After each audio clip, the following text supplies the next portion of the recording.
Black and brown creatives, understand me. L.O.S.T Creatives Podcast is here. I am looking for you. L.O.S.T Creatives Podcast. You trying to get it out there? DM me. I will shout out your work. I will drop links to your work. This is free. You don't have to give me a penny. I just want your time and your story, good brother.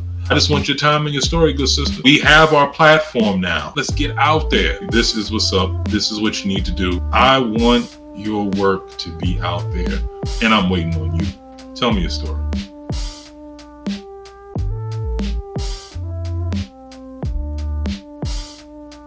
Okay, welcome back, everybody, and all of y'all to the L.O.S.T Creatives Podcast. I am your host, Ijlal Abdullah Muhammad, and as always, we about to get into some things.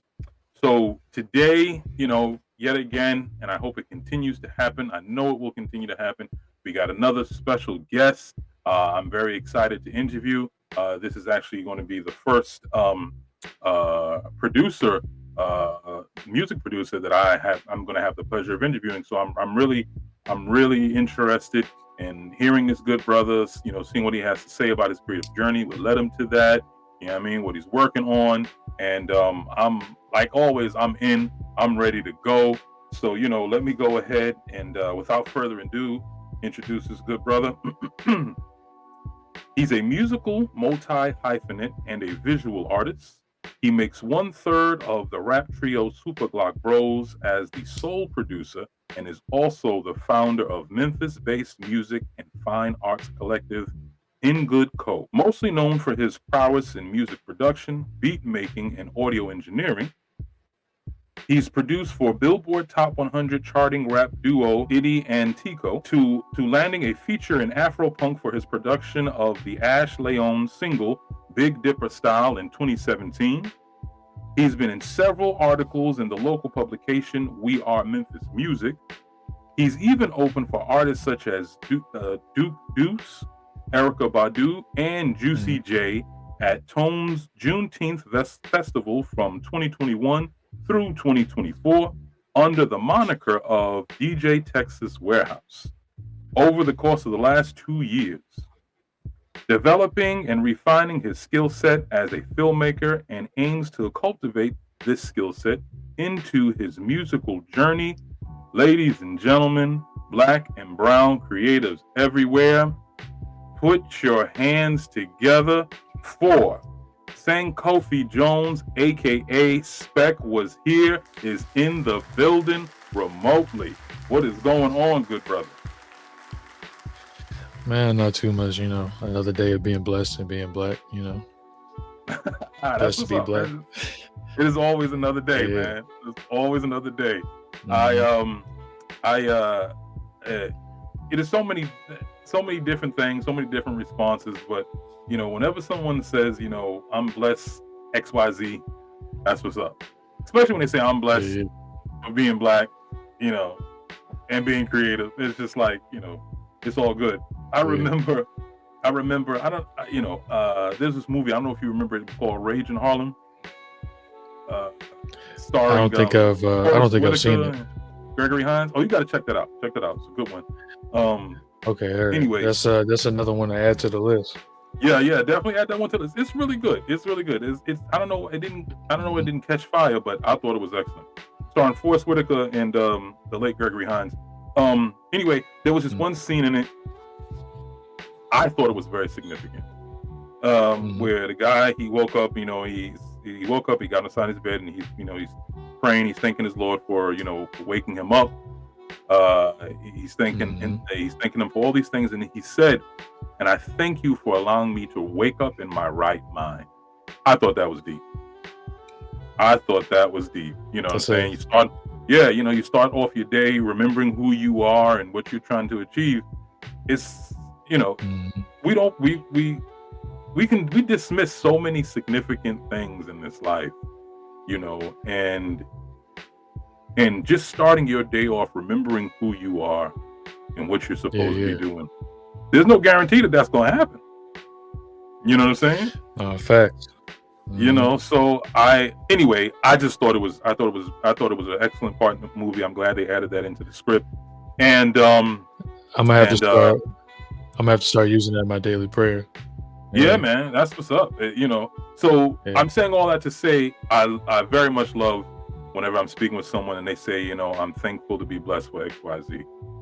That's Hell that yeah. I always recognize it, and I'm always humbled by it, because we're having this conversation because we are creatives, so we definitely got more than enough to be thankful for.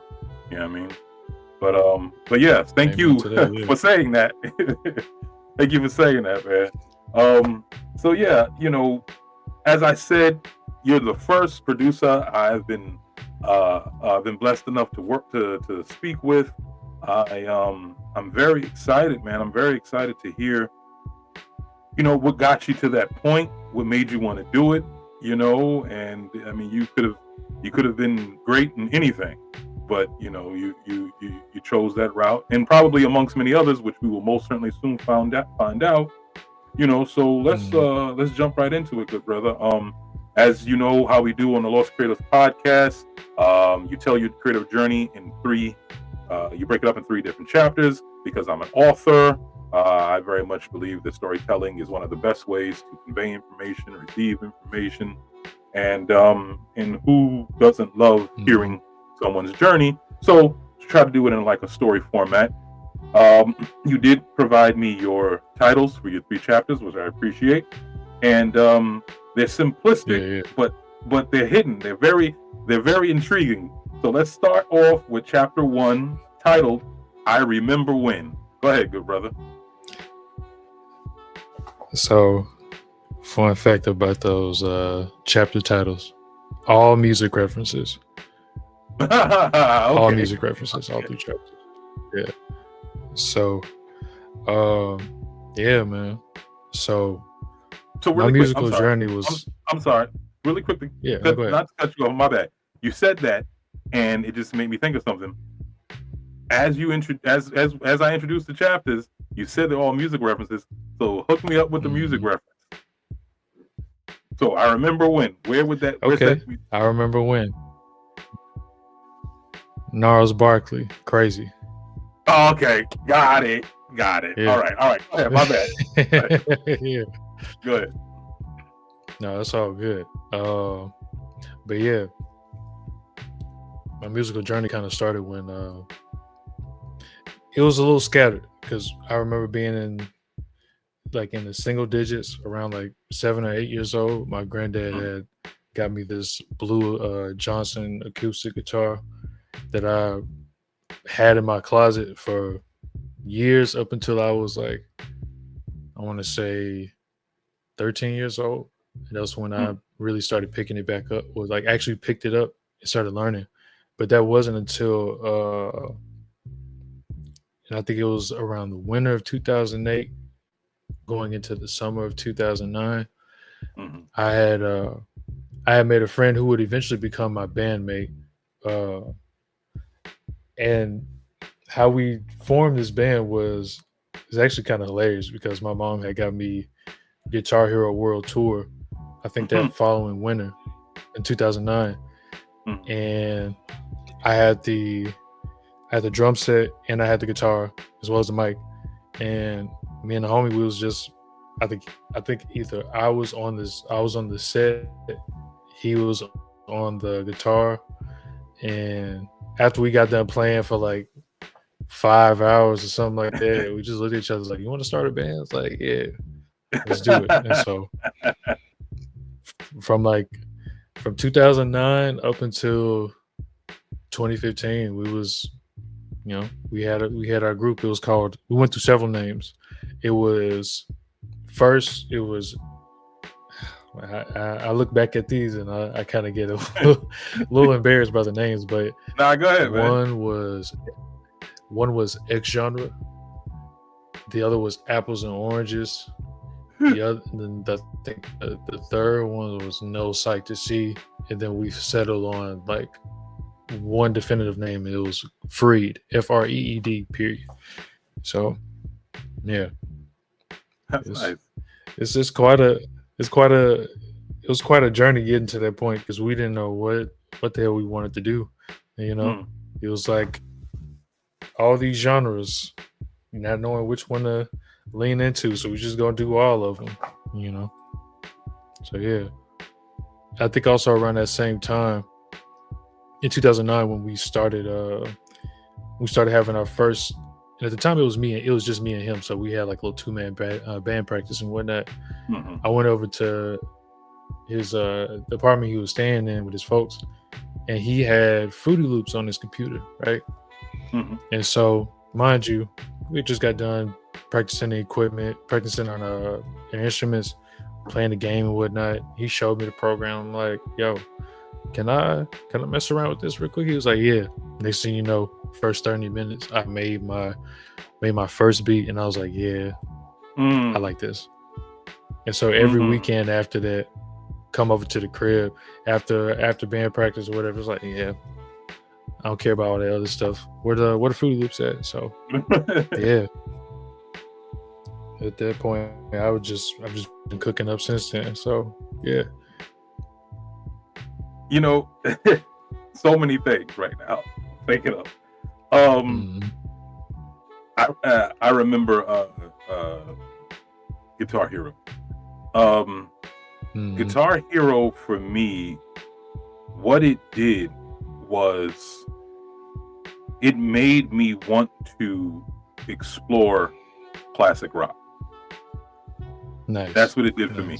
I wasn't, my parents love music. My father's got a whole bunch of albums, all different genres and stuff.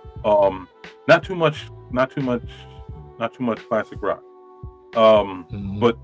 But Guitar Hero made me very much want to, I hear the song, you're like, oh, that sounds dope. Like this is classic rock, and then I from there on I was hooked. Classic rock in particular. Yeah. And I remember when you said, you were like, yo, do you want to start a band?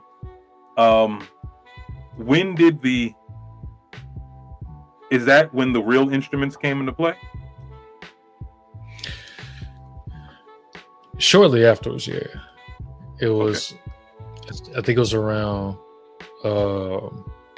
had to have been late 2009 into 2010.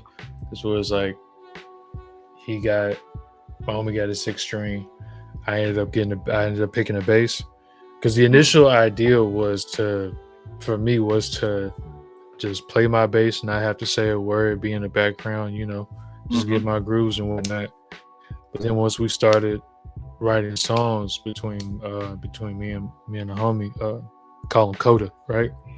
Between me and the homie Coda, I was, I guess, the better vocalist. And so he was like, nah, dude, you got to sing. It's like, oh, hell, I don't want to do that. So as the band grew, went from 2-man, 3-piece, 4-piece. We eventually got to 5 for a short period, but then we went back down to 3. And I appreciate the time for what it did for me, because it's just like, for one, it kept my fingers callousized, so I can keep playing. I think also just maintaining that internal rhythm and like being able to multitask, because singing and playing bass is not the easiest thing. But singing and playing an instrument is just not the easiest thing. In fact, I haven't done that in so long. I have to start back from square one on being able to sing and play at the same time. Because it's been, how long has it been? It's been 9 years since that band like kind of fizzled and whatnot. So yeah. I'm very I'm humbled by 2 things. Well, as it relates to what we're talking about. One, piano, how you can be doing one thing with your left hand and another thing with your right. I find that to be amazing. And then I also find very amazing is when you're singing and playing an instrument at the same time. I'm like, wow, how do you do that? Are you remembering your chords, but then also remembering your word? It's like, obviously it can be done. People do it all the time, but it's just I think that's a serious talent just in itself. You know what I mean? Especially if you become really good at it. It's really humbling. When you were talking about the names of your group, you know, and you were thinking back about like, oh, these names is crazy. I remember when I was in the sixth grade. Yeah, me and my two friends, we had came up with a rap group. Now, mind you, this was '94. Okay, so 94. So think about that time. So the name wasn't so far off for the time, and we called ourselves Natural Flavor. It's funny thinking about it now, but yeah, man, we call ourselves Natural Flavor. But it's been way worse names coming from the '90s, dog. Natural flavor. Look, natural flavors. Think about, like, you know, if you know that continued on, y'all became a legacy act, right? And then y'all doing like either like a market or even like some like a juicing bar, Natural Flavors juice bar. Like, come on, man. Yeah. No additives, preservatives, none of that. Yeah. It had you know, it had leverage.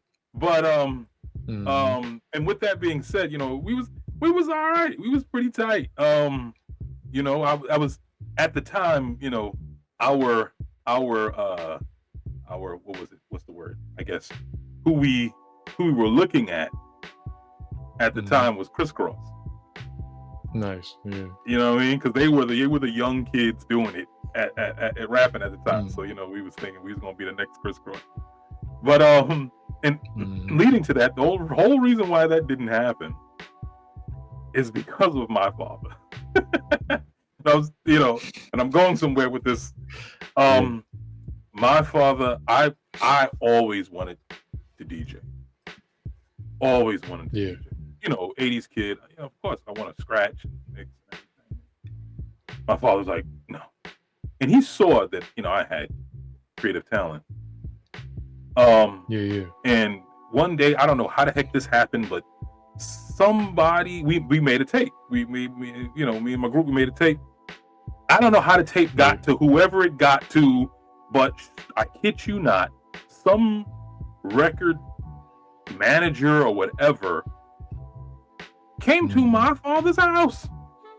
It blew my mind. I didn't even know this was going on. Came there, talking to him about the group, said they had the tape. I get home from school. My father's like, what the hell? You know, you got somebody coming up. And I'm sitting there like, you wanna include me in on this? I don't know what you talking about. I didn't even know.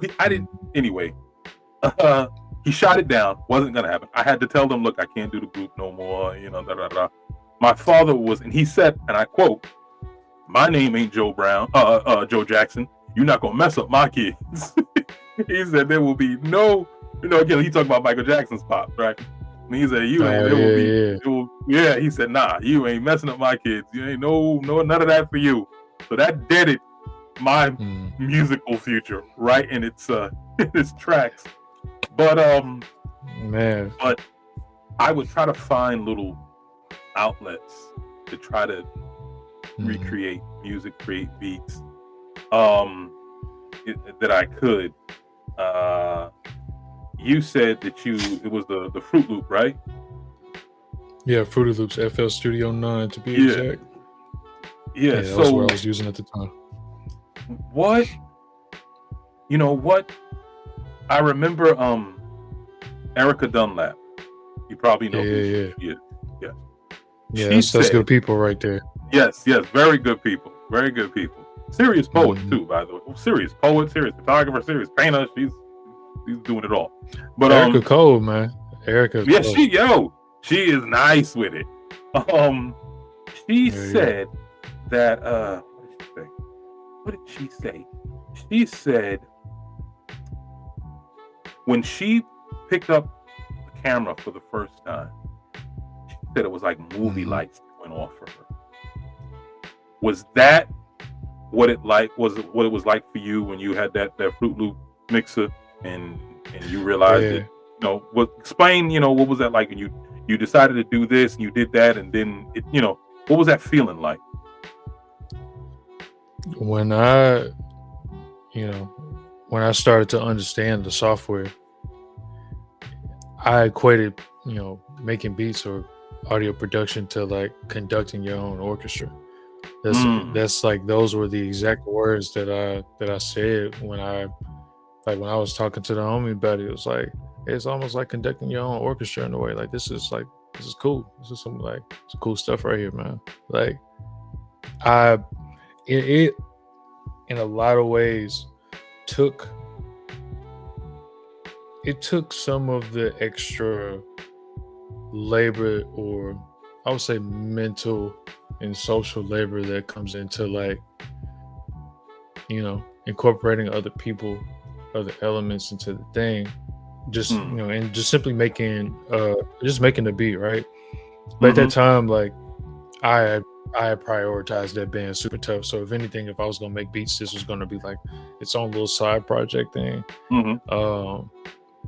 But then, as time went on, what I'm saying? Shout out to LimeWire, shout out to Pirate Bay. Because I definitely pirated my own copy. You know what I'm saying? I'm legit now. I got an NPC and everything. I bought it outright. I'm legit. You know what I mean? Okay, that's what's up. But yeah, once I started using Fruity Loops more, it's just like my skill as a producer just kept climbing up, and it got to a point where even when I was in, I think, 11th and 12th grade, one of my homeroom teacher, shout out Mr. Weddle, also phenomenal producer by the name of DJ Shamrock. At the time, I didn't know that he was making beats, but he had all this equipment, right? He was just like, it's almost like it was almost like this man was a retired superhero trying to keep his identity a secret. Like, I would legit pull up to this man's classroom after school every day. Yeah, this is what I cooked up. Let me hook up to a stereo, just play the beats for him. He was just like, like that Jay-Z meme where he's just like looking all concerned. He had the glasses on and whatnot. Yeah. Like he was just like, oh, yeah, that was him, right? Mm. I didn't find out until after I graduated. This man was a whole producer. It's like, so this is why you had all this gear. You just let me hold on to, that was crazy. But yeah, going back to the original point, like it's making beats for me is literally like conducting your own like orchestra. It's the coolest thing out there, Yeah. That's what I was hoping to get. That was the meat and potatoes that I was hoping to get from, your early years, because there's always, if it's not a defining moment, or in addition to a defining moment, there's always something that I've discovered speaking with creatives, that there's a yearning that they have, and there's something that they keep going back to, or staying up for, or finding how to get involved with, because they want that thing that they love to do. And you saying that, you were saying like every day after school you were going back to this brother, you know what I mean, and you was just like, oh, check this out, and you I'll play on beat. Yeah, and it's just it's, I don't think we take it for granted, but I think it's always interesting to look back on, those earlier steps where we were trying to better ourselves, better our creative talent, and it may, and just for the love of it, before we were thinking about, making a living. You know what I'm saying? From it, just was just, hey, this said something to me, and I just want to do it. I think that's an excellent transition into chapter 2, which you titled "Just Like Music." I think I know the reference for that. I'm gonna take it. I'm gonna take a guess. Go ahead. I was thinking just like music. Instantly, I'm thinking of the Eric Sermon remix of the Marvin Gaye joint. That's it. Yeah. That's it. Okay. All right. Yeah, like music. Let's do it. After, I'm gonna bring back just a little bit at the end of chapter 1, right? Okay. All right. So around this time, the band thing was starting to fizzle out. 2014, 2015. 2014 is when I graduated high school, and I went to U of M for music production, audio tech and recording tech, right? And so around that time in 2014, at least late 2013, early 2014, my band recorded an EP. It was called What Bill Nye Taught Me, right? Nothing to do with Bill Nye except for maybe one song. And even then, that one song was just almost completely unrelated to Bill Nye.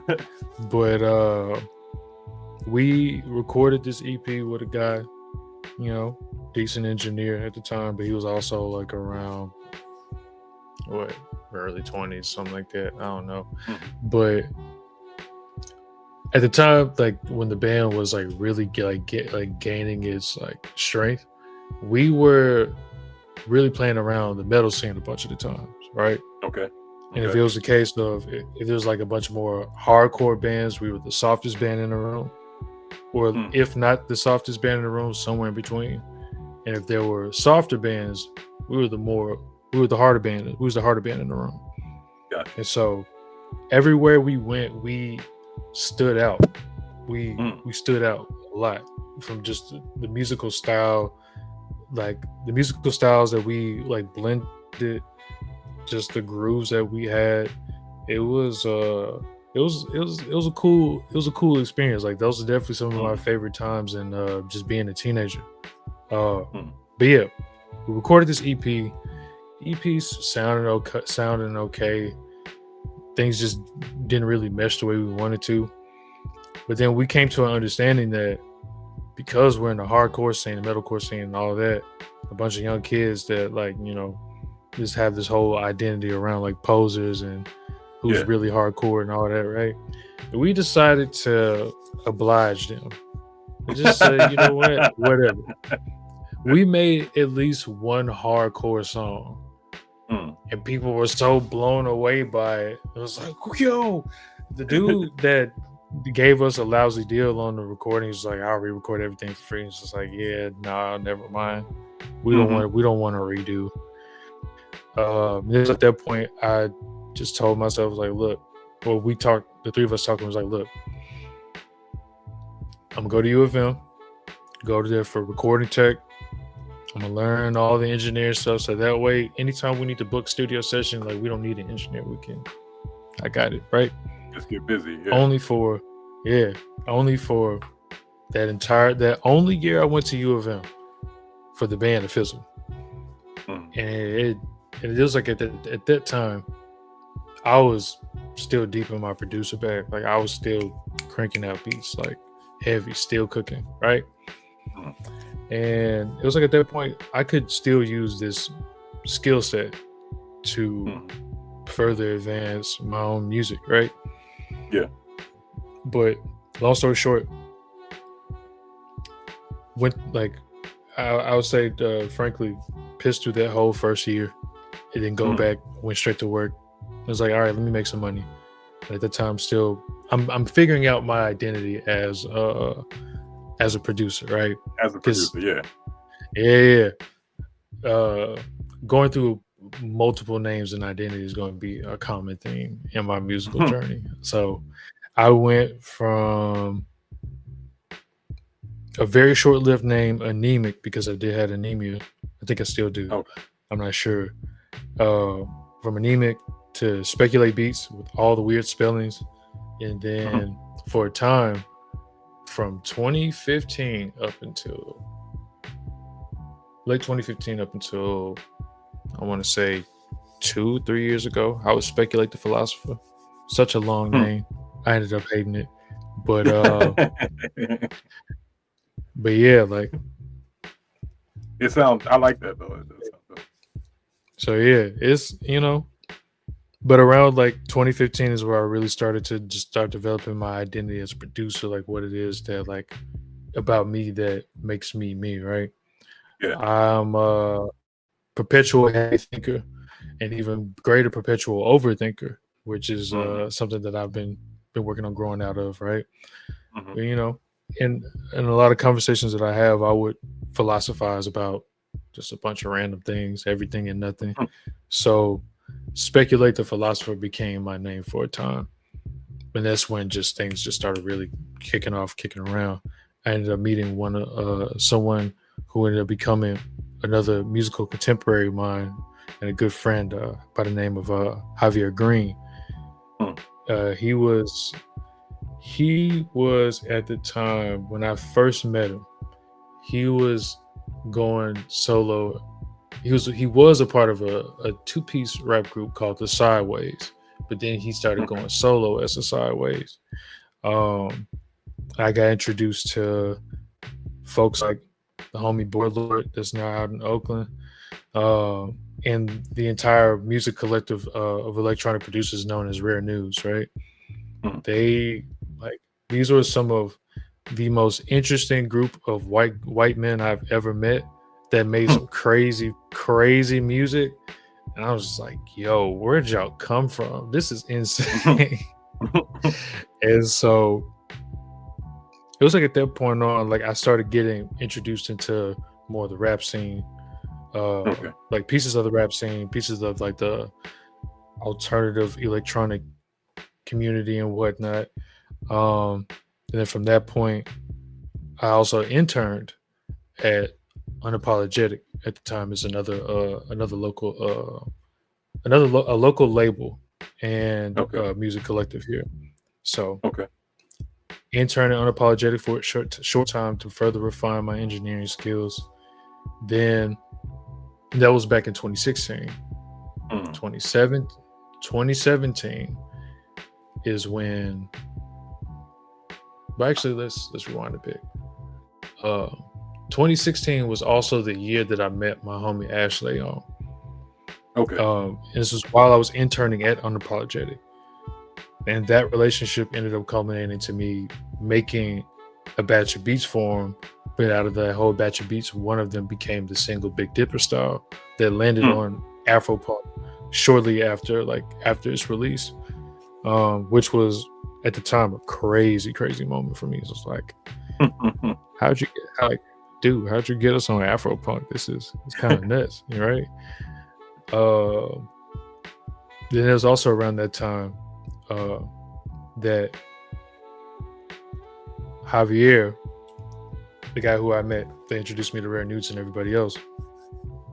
He was starting a studio called Studio 88. And at the time, I wanted to still freelance and do my own thing and whatnot. But I was like, this is the homie. I can help him out as like the assistant engineer because at the time it's supposed to be him and Boardlord. But then Boardlord moved to Oakland. Okay. And so then after they moved to Oakland, Javi was looking at me and was like, yo, you want to help me run the studio? So like, I can do that. Yeah. Ain't no problem. Yeah. Right? And so February 2018 is when I moved in. That's when we started getting our bearings, building the studio piece by piece. I already had the booth built. Most of the equipment already set. And honestly, man, at the time I was eager, I was excited, but I was also nervous just simply because to be in that position where like, and mind you, we're living together. The studio is really operated out of our house. When you walked in, at the time we walked in through the front door, you literally walk into the control room, desk right there, all the compressors and preamps and all that already set up, and you look across and it's open, but you see a small room within a room, and that's where the booth was, right? So everything was set up the way it was supposed to really make an adequate studio, right? Yeah. And that's where really my skills started to develop even more, like crazy. Just like the more I was thrown into the fire at that time, like just like the sharper I became. And it was also around that same time where I think it was 2018 or 19 is when I became part of a beat battle league called Let's Get Loud. And if you're not familiar with Kingpin the composer, that is Erica Dunlap's husband. And Kingpin is Kingpin I actually reached out to the good brother. I'm waiting for him to get back to me because I wanted to interview him as well. You know what? I'll shoot him a text and say, "Hey, get on the email, fam." I appreciate it, man. Of course. It's around that time where I joined this league. I think I had my first battle in 2019. It's like time flies, so I kind of remember like most of the details in detail, but being in that league helped me out so much as far as like not only to understand the nature of producer battles, but to also just really sharpen my musicianship and my ability to craft like instrumentals from like two songs, right? But yeah, from 2018 to 2022 was my tenure at Studio 88 as the lead only producer and engineer for that space. Cranked out so many songs, produced so many records. And it was also around that time, specifically around 2020, was when my rap group Super Glock Bros formed. And of course, 2020, like for any of us, was a very weird time because we're all locked in the house.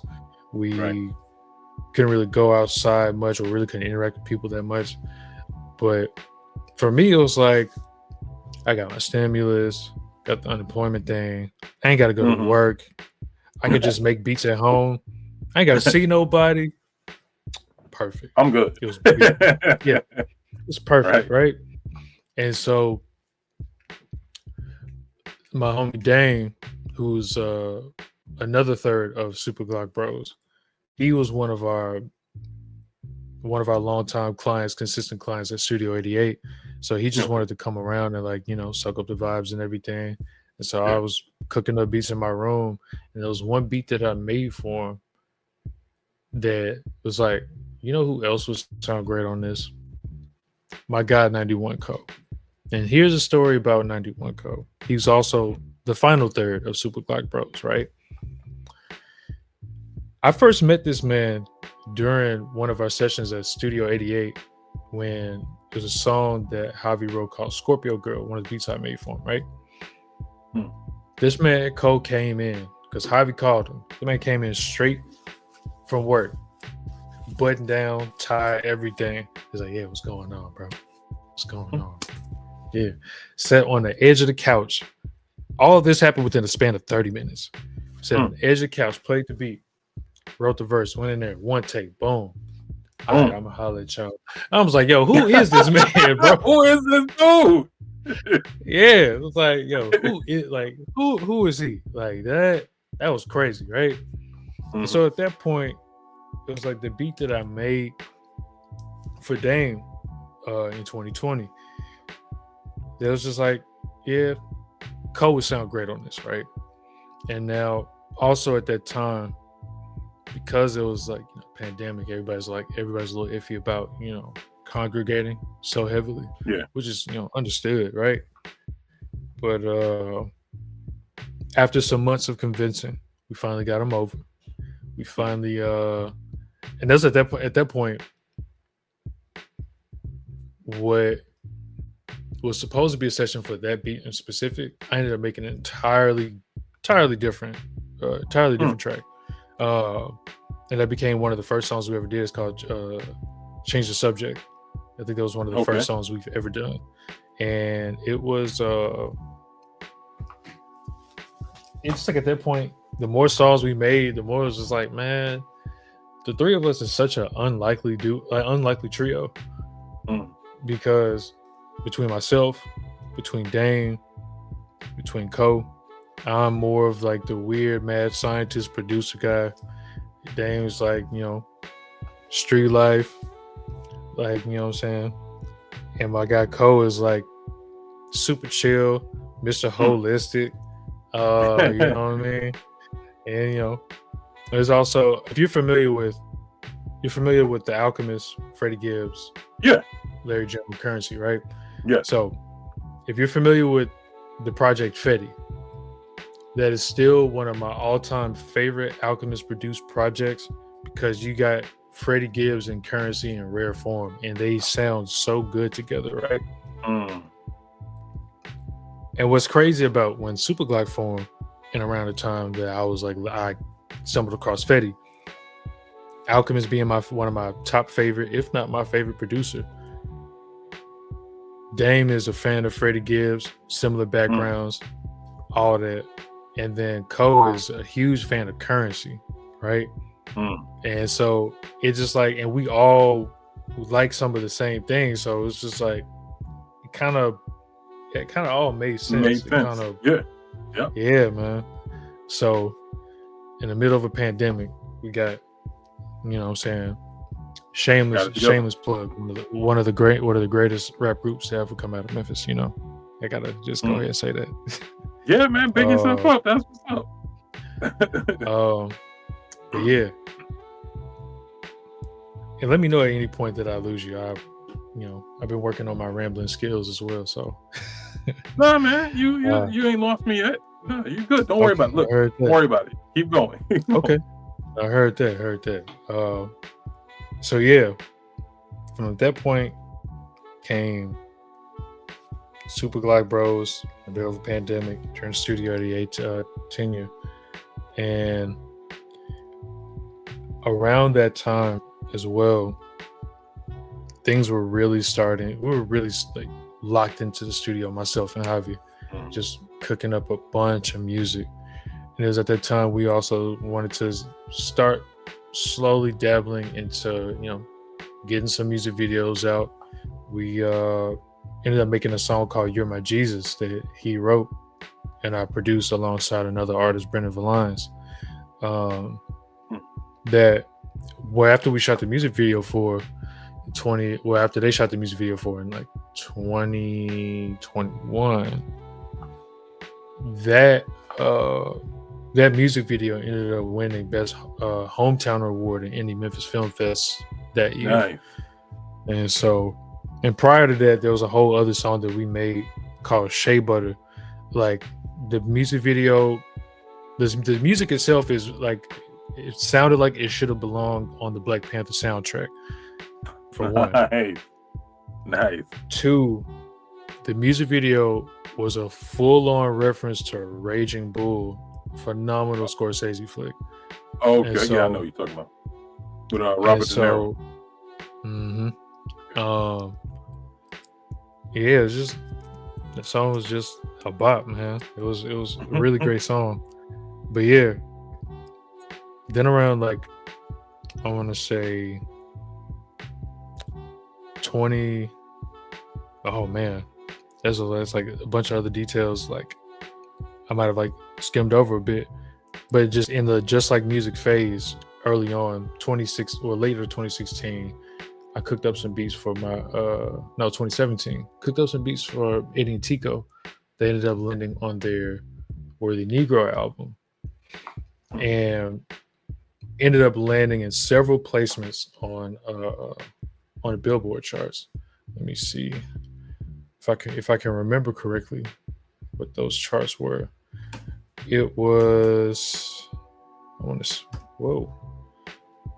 have some audio files playing. Keep my resume up for things like this. But so it landed number 33 in top new artists, number 39 on rap albums, number 77 on independent record labels, and number 57 on R&B and rap album charts, which was kind of crazy. And I also got a date wrong. This is around 2020 when the You're My Jesus video won the award at Indie Memphis. Let's see. But yeah, I went through a multitude of like different like trajectories as far as just where I was going musically around that Mm. time. And I think around the pandemic was when I also got into DJing as well. Um, and the interesting thing about my DJ name, DJ Texas Warehouse, was it was like it was during the session at Studio 88 where Javi and another client, actually it was Javi and one of my longtime collaborators, the Goddessy, uh, another amazing phenomenal artist here in Memphis. Three of us was just chilling, talking, and then I was wearing some boots at the time, kind of busted, but they were like my go-to. And then Javi was like, "You and them Texas Warehouse ass boots," and I was just like, "You're hilarious." But yeah, But it's like, stuck. yeah. And it's like at that point, so I'm like, I'm gonna use that for something as like my Mm. last laugh. And then DJ Texas Warehouse happened, and then at that point, it was like I just ran with it. He Just started ran with it. becoming Yeah, more of that's a what it household name. Yeah. is. And so then what made it even funnier about that is just when the first time I DJ'd at the Tone Juneteenth Festival, I still think I had created the largest Soul Train line in Memphis. Oh, snap. Yeah, it was crazy. It was also just like one of them. I was like, man, somebody was roasting me, and then this is the result of that. This is great, right? It's always like a nice chuckle for me anytime I do some really cool stuff as DJ Texas Warehouse, and I'm like, somebody was literally roasting me for my boots, and now I have cowboy boots on. I wear them every day. Okay. Mm-hmm. You know, see, that's one of the great things, right, about being creatives. Mm-hmm. In retrospect, there isn't a moment that should be taken for granted, because a creative mind is always it's always moving. You know what I mean? Mm-hmm. Yeah, so any little thing can turn into the thing. You know? No, facts. I'm quite sure you know who the late Isaac Hayes is. Man, come on. Right. Come on, you know, fellow Baldy. Come on, man. So, then you know, remember the group Sam and Dave? Sam and Dave, yeah. So, funny story once again about how just any little thing could become a great thing. Isaac Hayes was, he was at piano working on something with Sam and Dave. Sam went to the bathroom. Oh, yeah, I know this story. You know about that? Yeah, he was doing it. He's like, "Oh, wait, I think I got some here." And then Sam was like, "Oh, hold on, I'm coming." And then that became like the most famous track that they're known for. "Hold on, I'm coming," because you're trying to rush back using the bathroom. And that's just the thing about being a creative, man. I mean, it's just a wonderful thing to create something out of nothing, or out of a diss, or out of a I don't know, something that someone said, or a funny name, or whatever it is, man. And then that creative mind just gets to work, and it's like, all right, you know what? I'm gonna own that. It's like it's always something so comedic about that. It's always something, just for some of the greatest songs to ever exist. It always comes, well, not always comes from the silliest of circumstances, but sometimes the fact that the circumstances are silly just makes them that much better. It makes them that much better. That makes them that much better. I mean, like, and I'm going to mention him because outside of the personal problems and issues or whatever, I'm just talking about the creative genius. Okay, I'll say that. R. Kelly. Right? Yeah. Just talking about the creative genius. Yeah. Just talking about the creative genius. It just, if you listen like to a lot of his music, it just seems like, word, you made a song out of this. Yeah. But it'd be great. Like, you remember, was that on the Chocolate Factory? I'm not sure which one. Feeling on Your Booty. Like, word, R. Kelly, Oh yeah. you made a song about feeling on your booty, and it's a hit. It's a straight Hey, up hit. we got a whole opera out of Trapped in the Closet. We got, oh my goodness. Let me say Listen, something. this- I loved. I hated that I loved that. I really did. I really did. I hated that I loved it. Man, look, every time I think about an R. Kelly song, I just get so mad. It's like, damn it, Robert. Right? Why did you have Come to go on. do Yeah. these? Like, why did you do these nefarious acts? Because this man Real. gave us Contagious. He gave us Contagious. Contagious. I'm about to catch a case became one of the most iconic lines of Man. Ronald Isley's career. Yes. Like, it's Yo, he straight up what do you call it? What's that thing that they, if your vital signs go down and they put the joint on you to zap you back. I forgot what it's called. the defibrillator. Yeah, he defibrillated Ronald Isley's career. That's crazy, man. It's just, You know what I'm saying? Like, yo, me and my wife love it. We be sitting in the car and we do that whole skit. Frank, shut up. Like, we do the whole thing. We do the whole thing. Like, it's just, oh man, why you have to be whack like this? Because, and that's the thing. Like, I don't, people, how dare you talk about, okay, like, look, I'm not talking about the man as my best friend. I am not going to front like he has not contributed majorly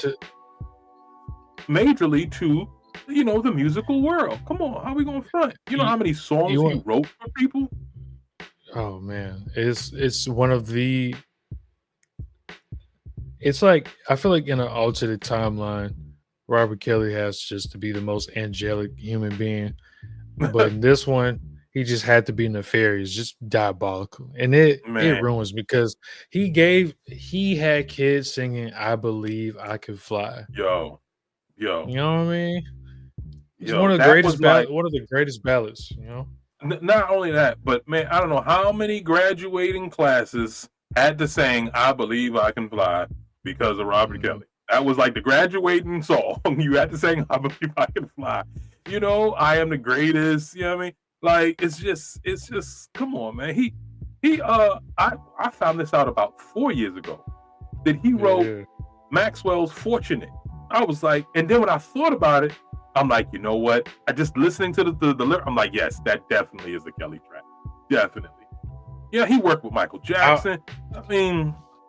I would have never guessed. Oh. Yeah, I would have never guessed. That's like the dude's talent was amazing. But anyway, just bringing him up to say that you listening to his stuff, you definitely get like, these are just conversations or things that people have said, and he was like, let me go to the studio. I'm gonna make that into a whole track. You want to know a problematic fave of mine? What? Bobby Womack. That is that is downright one of the most trifling men in music ever. And he kept it a bean on all his songs. This man wrote one of the greatest 80s ballads about, I love you, you my brother to the end, but do not leave your wife around me. I wish he didn't trust. It's like, dude, I'm like, and like the opening lines of the song is just such a crazy setup. I'm the best friends he's got, giving the shirt off my back.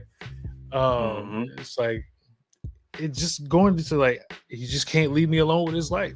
I'm just like, bro. And then just looking at the history of what he did to Sam Cooke, and just I was like, you are terrible. Only to end up on the Gorilla song, one of my favorite Gorilla songs, Stylo. It's this love. Yep. I'm just like, dude. I mean, but that's the thing. Like, I mean, we could talk about that all day long. You know what I mean? The music industry is filled with that. But and my whole thing is, look, don't tell me to not be a creative. Don't tell me that, because I am. So at the same time, don't tell me to not respect creativity because someone's jacked up. I'm not talking about that person as a person. I'm talking about their creativity. That's what I'm talking about.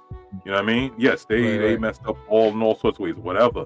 You know, I don't condone it. You know what I mean? But I'm just talking about their creativity. Like, this stuff is out of sight, and you can't dismiss it. Another prime example. Unfortunately, what this man's musical contribution is almost tarnished from history because of the horrible person he was. But Ike Turner's musical contribution is serious.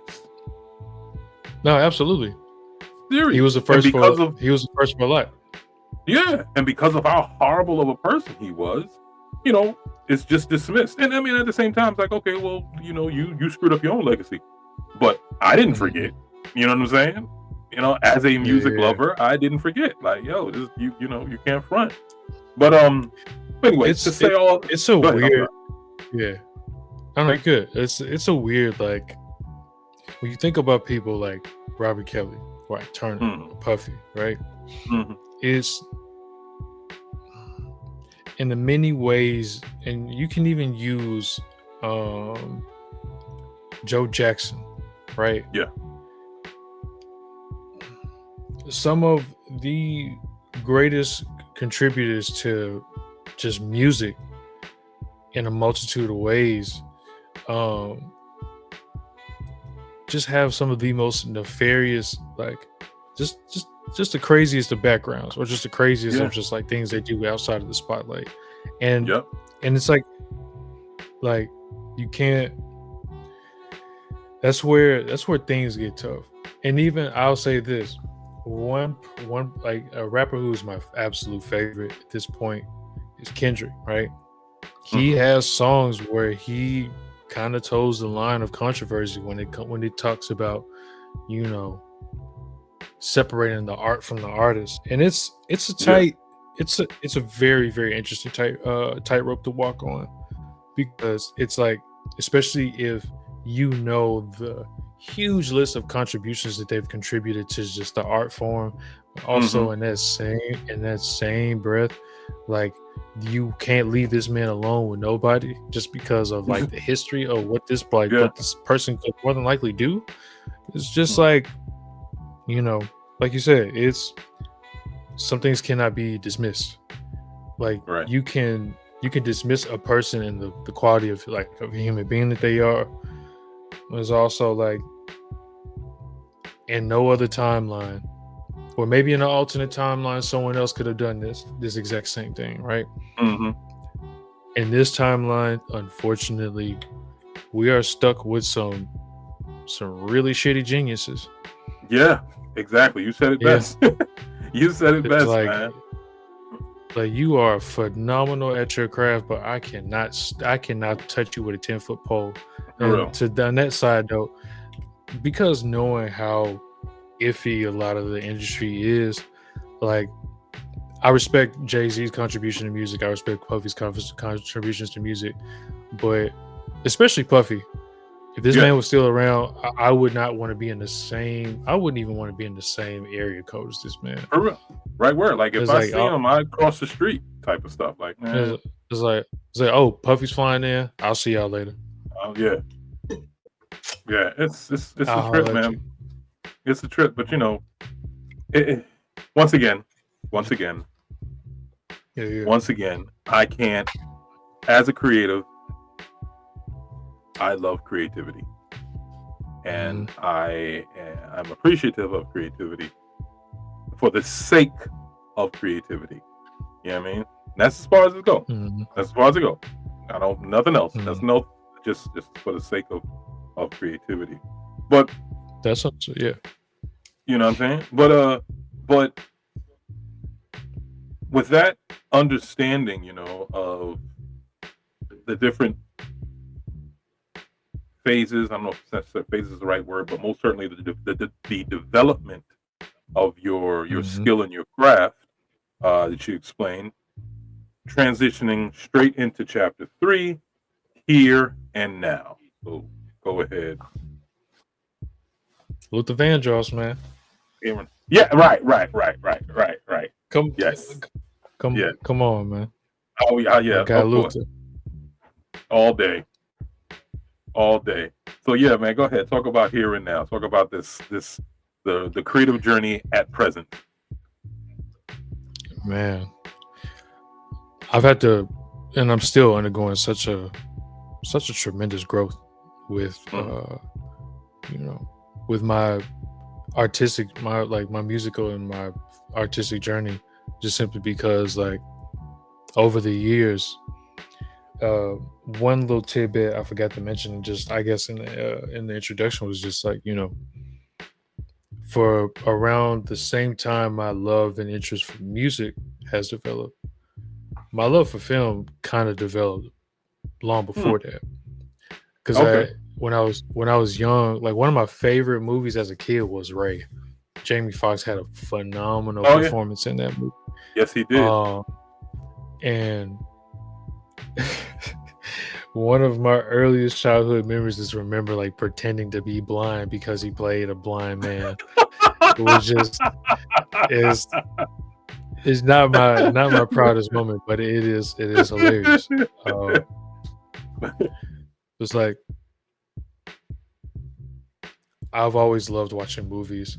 And even before I knew I was into music, one thing I would do, even as a kid, like my mom, like she had me like a little boom box, little CD player.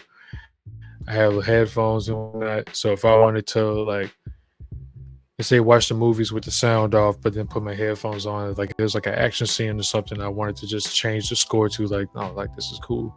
Let me try this song instead, right? And it always it released like certain endorphins for me. It's like, man, this is epic. What it like? Someone needs to change the music right now. You know what I mean? That is that's amazing. That's another thing. Yeah. So I love when I'm speaking with creatives, when they mention something that they did that I just find to be so interesting, and it's so unique. It's so unique. You decided that you were going to give it a different score while watching the movie. That's crazy. Yeah, that's ingenious. That's no silly thing. That's no small thing to look past. Like that's on another level. Mm-hmm. That really is. Go ahead. It's like, I think it was between the ages. Well, I really started doing this around like maybe 8-9 years old. And I was like, yeah, this is cool, And that's where like I didn't even understand the concept of like, scoring, sync licensing, none of that.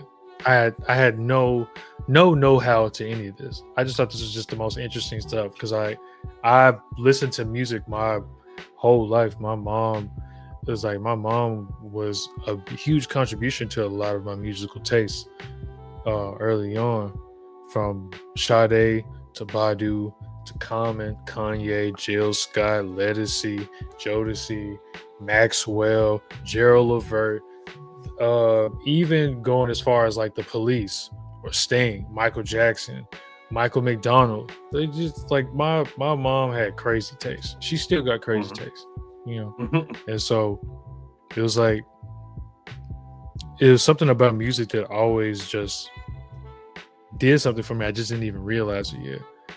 And so going back into that, when the whole Guitar Hero thing, just like, yeah, no, I want to do this now. I understand it now, right? But to the here and now, the amount of man, like when I think about the here and now, it's like it's just kind of it always trips me out because like there's so much growth that I've had to go through as not only as an artist but as a human being. Because when I was younger, doing the whole band thing, man, getting caught up in the allure of like, I guess, the rock star life, trying to be rich off of this artistry thing, And because I'm young, that means like I got the whole rest of my life to just do what I love. But sometimes like reality will hit you fast, Yes, sooner sir. than you think. You Yep. know what I mean? Or even if you can disillusion yourself all you want, like Yeah. because part of my trouble was that even when when things looked like they weren't going at least the way I wanted them to, um, when I felt like I wasn't contributing enough, I was really moving fast in a Mm. lot of my life. I've dedicated so much of my time, effort, and energy towards like my craft and towards my music, but also in ways in which I could have really seized opportunities. Mm. I didn't really get to, or it didn't click for me until well after the fact. Like I made Mm. some of the greatest music I've ever made. I still listen to like some of the stuff that I do because it's like, man, what was I on when I made when I made this? Like this is crazy, right? Yeah. But like there's such a one thing that's carried on for me, and it's only gotten greater with time. It's just my love for just art and creativity, Yeah. whether it be in music or in film. Uh, just simply because like going back to music is such a spiritual process. It Yes. especially in the ways in which you create your art. If you're writing a song or creating a mood based off of your experience, it's like it calls it calls to a certain part of you you have to tap into, you have to be unafraid to look at. Yeah. Um because it takes real candidness and vulnerability to, even if it's not your own experience, to experience it through your art. If that makes sense. Mhm. Yeah. No, it makes Like, perfect sense. Yeah. and so nowadays, man, because now that like I'm about to be 29 next year, right? Hmm. At one point when I was 18, I was so worried about, oh, if I don't make it to a certain point in my 30s, then I've failed or all that other hoopla. But I've only come to realize, in the last few years, I've come to understand like that doesn't matter anymore. Not for real. There's so many people getting their career started mid 30s, late Yep. 30s, early 40s, 50s, 60s, 80s. Hmm. There's no there's no real deadline to it unless it's time to go home. Right. It's like it's it has taught me as well as like as well as Khalifa. Like Khalifa has taught me the importance of truly slowing down. Mm. And I and that has been man, that's been just as recent as this year. Like looking back, it's like, oh, I thought I was doing something. Really, I've just been not pacing myself to see the finer details of everything that I need along my journey to get me closer to where I'm going. Yeah. Because the way the way the world is set up for I need something fast. I need it Yes, it is. right now. Instant. Instant gratification, all these things, right? Um, the ways in which we communicate is oftentimes met with the sort of need for instant gratification, where if someone needs time to process something, you don't really get time to process anything because it Mm. has to be now, you know? And just around the, just to rewind a bit, around 2022 is when I started in Gakko. Okay. Um, and for the 2 years, it's been nothing but trial and error because that is something to where I've never really been in a leadership position before, or even appointed myself as such. It was something that I wanted to try my hand at to see if I had a surefire way of making progress just with art, Mm. right? Mm. And again, just like with Studio 88, a lot of beautiful music, crazy art happened. Some of the best videos I've shot were just is during my current tenure in doing in Gakko.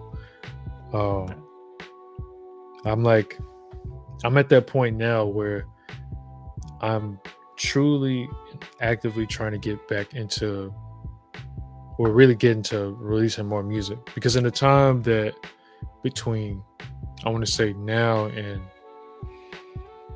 2018, 2019, outside of Super Glock Bros, I haven't really put out as much under Spec Was Here, except maybe like a remix project where I remixed a bunch of Kendrick songs. Okay. Because I spent so much of my time as an engineer, and if not an engineer, then videographer, cinematographer, whichever. Where like I haven't given myself the real time to just, what is Spec going to do? What is a Spec project going to look like, going to sound like, what it feels like? Because the first and only album I ever released was back in 2016. Okay. It's been almost 10 years since then. Yeah, and it 8, not 9 now. Yeah. And so my here and now is more so just getting back to me and what To you. Getting back to me, you know, because it's an interesting thing being able to contribute your gifts and your talents to others, but then when you unless you understand that my services or my skills is 100% meant to be of service to others, when you're itching to create for yourself, and you can't, or you don't make the time to do that, in a lot of ways, there's a lot of resentment that can come from that. Resentment that really, if you're gonna resent anybody, you gotta resent yourself for that, because it's like nobody is responsible for the time that you make for doing things for yourself except for you. And so, yeah. And so, and you know what's crazy, dog? Yesterday, I showed up to my guy Kingpin's Let's Get Loud beat battle, right? I wasn't even on the bill. I was just there to show some love, right? And then he awarded me with a plaque. Oh, that's what's up. Most producer. And that's what's up, man. And yeah, so yo, man, we all need our roses, man. We all need our flowers, man. For real. It was well timed. It was well timed. I wasn't even expecting it either. It was just showing love for the homie, and to be recognized in that sort of way. Because truth be told, I don't want to make myself sound bitter, even though that's kind of part of the contributing behavior that I had for years. It's a lot of my time and my experience has been being of service to others, because I do what I do so well. Yeah. And even in ways that I've been told throughout the years, man, you dope, you this, that, and third, you're so unique with what you do, you have some of the best sounds to ever come out, this, that, and the third. And it's for the longest time, I've always felt without necessarily saying it, up until recently, I deserve to be in some of these same spaces where folks are shooting off here doing this thing. This person got a Grammy now. Somebody's producing for some of my favorite artists. You know what I mean? Yeah. And but everybody has their moments where, everybody has their moments where they get overlooked, or they feel like they're being overlooked. And I had to understand as given my inexperience in a lot of areas, things that I am blessed to have the knowledge of now, when it comes down to navigating spaces, navigating people, navigating situations in business, and etc. if I if I still didn't know then what I know now and stepped into any of these rooms, any of these spaces, I would really set myself up for failure then. Because it's like Yeah. it's one of those. It could either be one of those shoulda, coulda, woulda things, or it Hmm. just be something where I walk into something blind and then I get screwed over in the process. It's like it's truly a humbling thing when you see something that you want but you don't get, but you understand the why you didn't get it. I was like, oh word, bet. Yep. All right, lesson learned. Lesson learned. Yeah. Yeah. Kanye West had said on a track, like, that, what did he say? Like, he almost got a heart attack, or just tripping about how these dudes that much better than me, how they making it and Mhm. I'm not, and I'm Yeah, sitting yeah. here, I'm producing beats left and right, and I ain't getting the recognition that, I deserve. And we know how his story ends, so it's Mm, just like, you know, um, it's, you said it, I think when you're good at anything, mhm. especially when you're good at it, and we know when we're good, Yeah. you know, we immediately say, I deserve. You know what I Mhm. mean? I'm good, so I That deserve. was my struggle. Yeah, Yeah, yeah, yeah. and it's hard to. I don't I don't I think I don't think it's something that we shouldn't have, right? Mhm, I don't think it's a feeling that you shouldn't have. But I mhm, just, you if you know your worth, then you do deserve, right? Or you should feel mhm. you deserve. I just think that Right. I just think that there's a recognition that has to be there, which is we have to recognize, just because you are gifted enough to deserve an opportunity doesn't Mhm. mean that you're ready for the opportunity. And that, oh man, it's anytime I think about that, I always get a nice laugh out of it because Yeah. in my through my lens and my own experience, right? I know enough to know that I don't know anything, and I Hmm. also, and even in understanding my character, and part of my character is that you know that I'm that I've been working on changing is that like I'm stubborn, Mm. a little hard headed, you know, and Mhm. so when something happens that goes against this very thing that I have not yet refined, because it's still a part of me, it's part of my shadow, but learning to wield that light in you and that shadow in you and knowing when to apply it is always good. So in times where my stubbornness is not needed, when something happens, like, oh yeah, you should have been more fluid about that, man. It's like, Mhm. of course. And Mm. so after my initial embarrassment, I'm sitting to myself, it's like, all right, I got it. Message received. Message It's received. just received. Like, So yeah, okay. yeah, Yeah. So yeah. it's just like that, And man. so We don't, you know, we're creatives, mhm. and I remember KB the Visionary, who you probably know or Yeah, know that's maybe? hey, Yeah. solid people. Yeah, I Yeah, know right, KB. right, right, Yeah. right. So, she had said when I was interviewing her, uh, she Mhm. said, I my work is good, and I'll bet my work up against anybody's, and I'm a bet on me, because I know how good it is. And so as creatives, you know, we create, we know the time that it took for us to do it, we know how Mhm. dope it is, so we're always going to be like, yeah, man, like I deserve to be put on, but once again, it doesn't mean that you're ready to be put on. And so Mhm. because of that reality, um one of the takeaway is for me, you know, stay ready.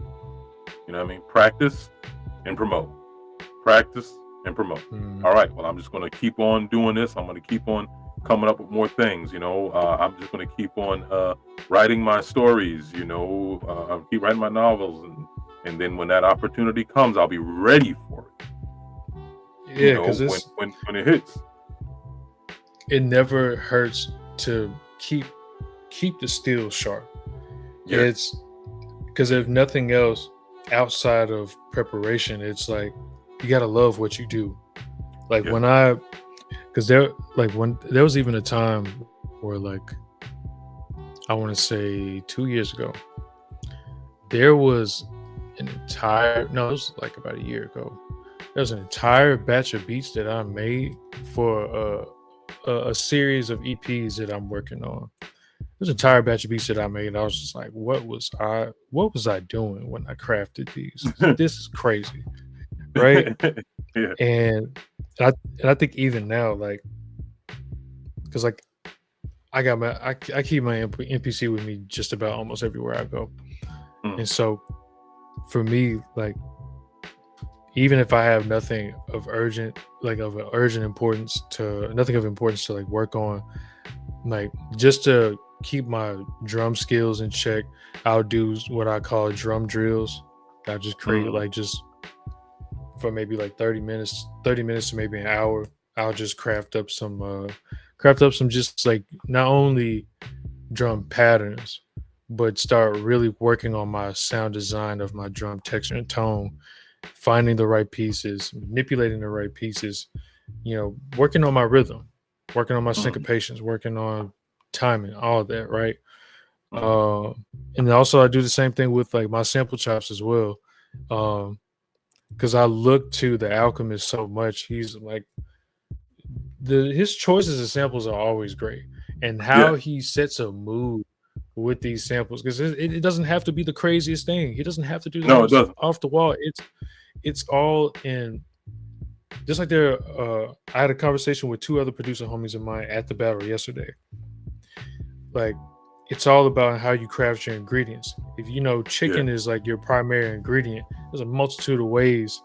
Like, there's a multitude of ways you can prepare chicken. Chicken fried rice, chicken tikka masala,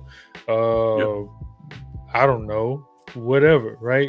Penny pasta with chicken or whatever. It doesn't. If you got those same core ingredients, you good. You can craft it however you want to. Yeah. So, yeah, that practice is essential. I even do the same thing with my engineering. Even when I don't have a deadline, it's like, I can mix this song, or I can mix this song again, even though it's already done. See what else I can do with it. It's like, maintaining that practice of just refining the skill. And as an engineer, my love for engineering has truly grown over the course of like the last, I want to say, 6 years. Because at one point, while I had the skill set, I didn't love it. I didn't like sitting there. Well, not for real, especially if it's like an artist I don't think is that good. I'm just like, I'm damn near falling asleep. But it's just like, in listening to some of my favorite artists and just the engineers that they have on hand, hearing how they manipulated, like, or pan this, that, and the third there, or just to create a sort of atmosphere, texture that really drives either the song or the full body of work forward. It drives the theme or the message, like, even further. Like, shit like that's always cool to me. I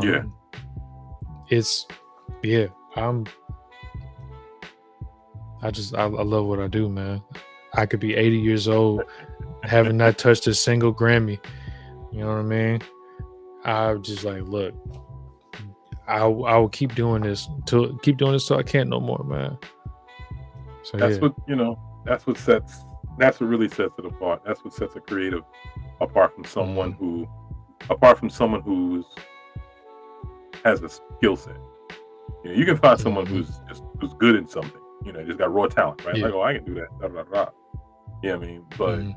you know, creative is different. They're like, look, I don't, whether I make it or not, it's not about, you know, well, I mean, we all want to make it. We all want to make our lives centered around what we love, but creative is just like, I gotta, if if if I can't do that, I gotta do something, and I'm gonna be doing Mhm. something. You know what I mean, if you didn't have Yeah. anything, you know, you'd be probably tapping your pencil up against the desk or something. You know, something. I'm gonna be doing something. I can't not do it, right? Yeah. But that's a testament. You know, that's a testament to us. And I think, and I've said this before on the podcast. I think we are definitely one of the most interesting people, creatives, and Mhm. we're, and not to brag, it's just that we are special in a way that so many people aren't. You know, and it's not Are you something that referencing black creators, right? well, that so creatives in general, but once we say black creatives, then it's on a whole nother level. You dig? Because I'm just like, man, look, there's Because so what much that we don't just have our creativity, you know, because any person can be creative, right? If they're creative. yeah. But Mhm. we you know, and we have so many other things. This now Yeah. goes into that. You know, we got, it's just so many other things go into that. The fact that it started with us. You know what I'm saying? We got we Come got on, our man. we got our roots is going into it. And Mhm. then we got what life has done and does to us that goes into it. You know what I'm saying? Mhm. So from beginning of time to current time, the most creative person you ever going to meet is going to be a black person by far. I don't care what Come on, genre it man. is, whatever. This Yeah. is how can we not? You know what I mean? How can we not? And it's definitely has been a way. Yo, man, we are so creative. Shoot, you know, when you learn about, yeah, I mean, when you learn about Harriet Tubman, Yeah, and yeah. you Shout out learn Harry that Tubman, during, dog.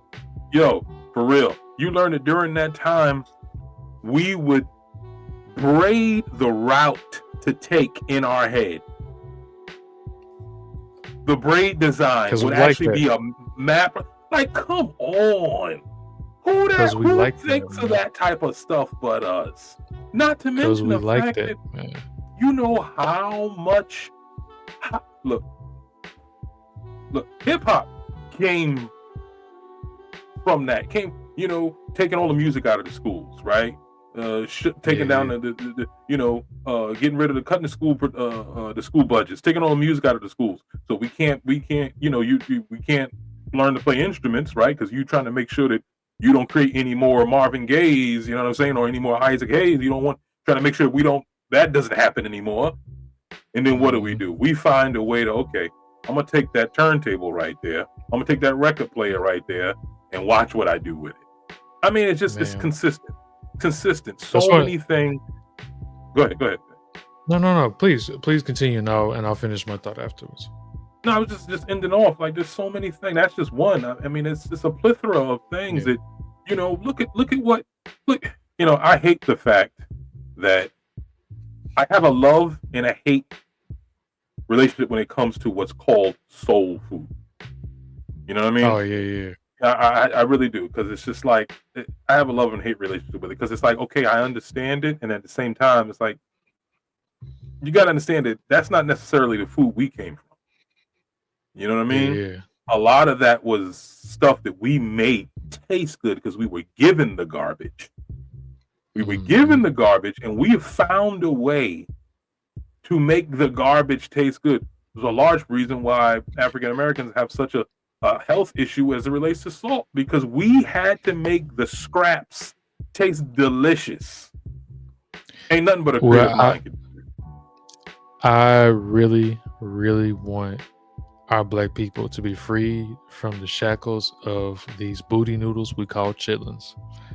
I listen. Brother. It's we have had enough. We are not we listen. There are more black people like us out there that want to be freed from another set of mental shackles, because it's listen, there should be no reason why you have to use the tub to clean the chitlins. Stop it. Let Please that stop. go. Leave it for the buzzards. Yeah, man. Leave it It's for the dog. We had Right? to. Okay, fine. We had to, and we did, and we did it. Like anything. Once we touch it, we gonna make made it it look work. sexy. We made it look sexy. Come on. That's just okay. It's a homage to our creativity. Wonderful. But remember, this was something that was never supposed to be. Never supposed to be. We just made it work. Now stop the stupidity. You know what I mean? It's just so many. Yeah. But once again, it just goes to just another of the big examples of what happens when black creative mind starts moving.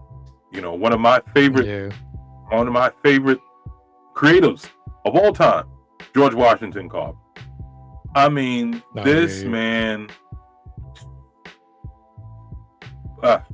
they just all say, "Oh, you eat the peanut and peanut butter." Man, what that man did, first of all, what he was able to come up with from the peanut. I mean, there's a term for it. My wife knows the term. She teaches it to our kids. I forgot. But botanist, was that? No, I can't remember. But it wasn't just that. I mean, this man came up with so many things at the time. Look, we virtually taught ourselves to read and write in English once slavery was done. We virtually taught ourselves. You know what I'm saying? Like, on the side note of that, another thing, when it comes down to language, right? This is one part of really emphasizing the importance of how language is for us as black people, especially as black Americans, in relation to just the whole diaspora, right? Right. The ways in which we've taught ourselves English, and then also the ways in which, culturally speaking, especially when we get back to music, right? We have made the English language so fascinating, so fun to use because of the ways in which we have made it our own. That's why we, even with Jamaican patois, like it just rings. Pidgin, same thing. AAVE, it's its own form of pidgin. It is its own form. And I think that, because in my experience, right, now, and mind you, 9 times out of 10, I speak proper English, mix it up with just a little bit of what I was raised on anyways, because it's still part of my native tongue as just a black Southerner, right? Yeah. It's also like the perception that I would get time and time again, even just in Uber rides. I have some like older white lady come pick me up. I was like, "Oh, you sound more well spoken." I'm just like, "Yeah, nah." Don't think just because I can speak the King's English, don't think that just suddenly I'm better than my brother, my homies. Right. They came up. We all like. Don't think that just because I speak proper English that you assume that I'm the smartest man in the room. Because I may be, because even if I am academically smart, I'm not all the way socially smart. There are people out there, they're both, that don't talk. They're both, don't talk nowhere near as I would. Yeah. I really wish, and I hope that as time goes on and as we start understanding more of just the importance of community as black people across the board, across the states, like we remove this idea that suddenly, because we have been thrusted upon a white man's world, so to speak, we gotta let that shit go. We have Yes, to we let it do. go. We got This to. is not. It's just at a point where it's like, for as long as there's breath in our body, we have the ability to not only create, further cultivate something that is ours, but maintain it. We have to stop letting people who are not us take. We have to stop giving people that power. It goes back into the tirade part of that, or the further part, tirade part of that is with the internet, right? Of course, with anything that black people touch, be it music, sports, also social media. We Yep. have conquered social media. Anything that Mm-hmm. we do, everybody looks to try to run off with it. That little dance or that little thing that people do, like, with like gliding and whatnot. A Yeah, yeah, black yeah. person did it first. Of course. Now Asian, like Asian folks from across overseas is like just taking it as like, oh yeah, it's ours now. Like, Mm-hmm. no, we made it popular first. Stop it. Quit Mm-hmm. acting like you quit acting like you just made that shit look sexy. It's not. No. Also, at any point, censor me, please, if it needs to be done. Man, This no. is where I like. This is where. This is a safe space. Go ahead, good brother. I was like, okay, heard. So, Yeah. and so, when it comes down to culture, right? When it comes down to Mhm. our culture specifically as Black Americans, no matter if you're from the West, from the East, from the South, wherever, we have Mhm. culture that is distinctly ours. Even if the language and terminology is different, how calling someone weird in LA is seen as a criminal offense versus in the South, you call someone weird, it's like, yeah, they're a little strange, whatever, Mhm. right? There are certain things as a black person from the West and a black person from the South. So there's so much extra common ground. We can, I guarantee you, if a black person from the West came to the South, we're both Mhm. sitting in. Actually, better yet, I'll give you just an example of just me and another Southern blend, right? Lewis Conley's. It's a local bar here in Memphis. Khalifa went to go to the ladies' room, right? I'm waiting on her to get back. Me and this other black man is like sitting maybe 4 seats to my right of me. We see this one white dude, snotty nose, obnoxious, loud, drunk white dude, Mhm. right? He's just wiping his nose, then Mhm. proceeds to put that same hand on the back of his homie's, like on his homie's back. Ooh. And me and dude both sipping our drinks. We looked at each other like, Mhm. well, not a word was spoken, but we understood what we Understood. saw. Yep. It was you don't really get that with other folks like that, not for real. It's Yeah. like it's something that, but to that point, right? I really wish, and shout out to Deontay Kyle, the Grits and Eggs podcast. Uh, we really have to stop allowing people access to things that we hold so dear to us, especially if they ain't paid their dues. You Oh know, man. because Man. the You said more, because as Deontay said in one of his episodes, it's parasitic. Actually, yes it is. the name of the episode, at any point, this is my homework assignment to you. Go on YouTube at some point after this, anytime. Type up Grits and Eggs podcast. What color is a parasite? By far one of my favorite episodes. But yeah, like, it's a lot more times than not, a lot of these folks out here are parasitic. It's and as someone that, very candidly speaking, I had to really learn to appreciate my culture that much more the older I got, because there was a lot of like unconscious forms and ways of anti-blackness that I didn't realize I was perpetuating, Yeah. and they weren't out downright harmless, like they weren't downright harmful, but they were more so harmful to my spirit and Yeah. what matters to me, Yeah. right? And so just having to understand that, like, no, you don't. Looking at some of my, like, what I'm saying, some of my former white counterparts a little different. It's like, no, you don't. You're not allowed that. You're not allowed to say it. You're not allowed Right. to act this way. I'm sorry. You can't do that. Right. You just simply can't. But Yeah. And we can't be ashamed or embarrassed to take that stance. To take that stance. I mean, like, no, that's not for you. That's not for you. You have your spaces all across the world. That's not for you. We cool. Everything's fine. But that's not for you. Right. So you're a guest, not a resident. Like, you don't.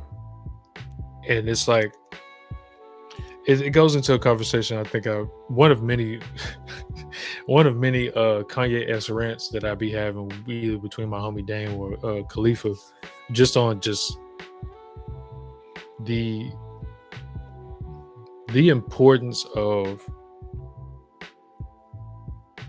creating something that is distinctly ours and not giving up the song. Not right. And even on a side note of that, this is like, in my experience, right, of being a Black creative, and even like, say, because I listen to a lot of alternative music. One of my favorite bands is Deftones. I'm literally wearing a shirt right now. Like, one of the things that I've always wanted to just have, just my own experience, is performing in front of a large crowd, if not a sea of Black people. And I could be making the most seemingly perceived as non-Black music as ever possible. I don't care. I don't give a damn. And even in the experiences that either I or my contemporaries may write, it doesn't even have to be about tragedy. It can just be about just some of the most mundane shit. And I want it to be a shared experience among other Black folk. People are coming to my show or the homie show or whatever, and it's just like a lot of, sure, you can get into the whole, Black people are one of the smallest demographics in the country, which is true, asterisk. But it's like the ways in which, how do I say this? The ways in which access becomes one of the biggest issues as Black creators. Because among many other artists, not even just locally, there's other Black artists, period, there'll be moments where it's like, you know what I'm saying? We would like to see more people that look like us at our shows. And this is not to discredit our other non-Black attendees that genuinely think our music is cool. There's also, like, if nothing else, I feel personally there's a more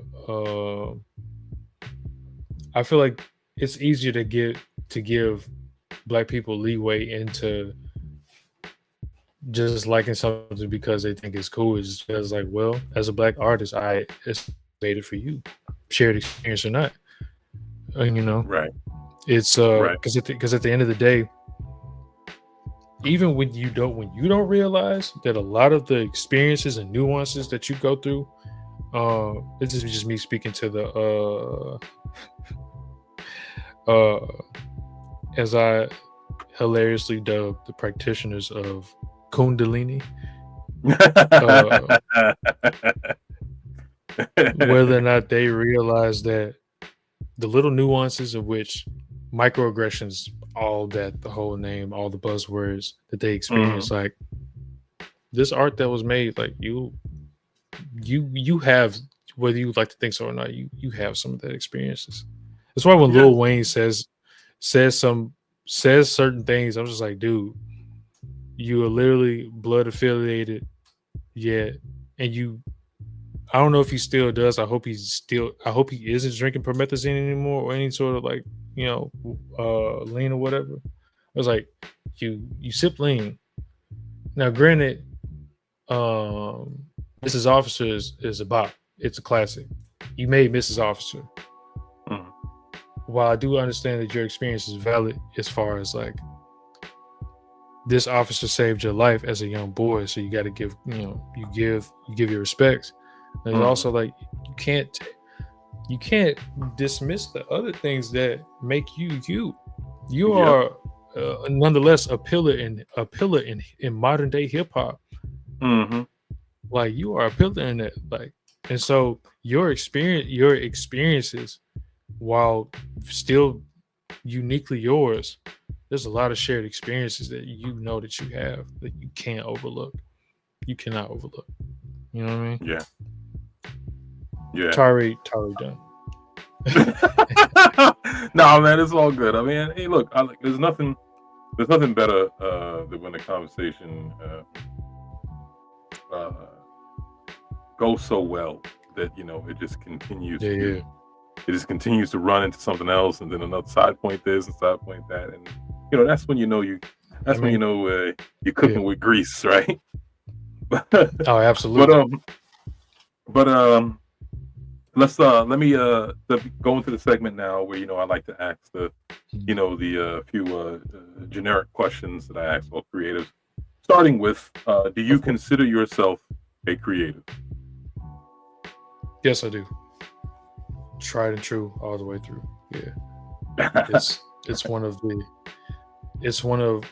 that's the thing about creativity, right? We're gonna get a little meta,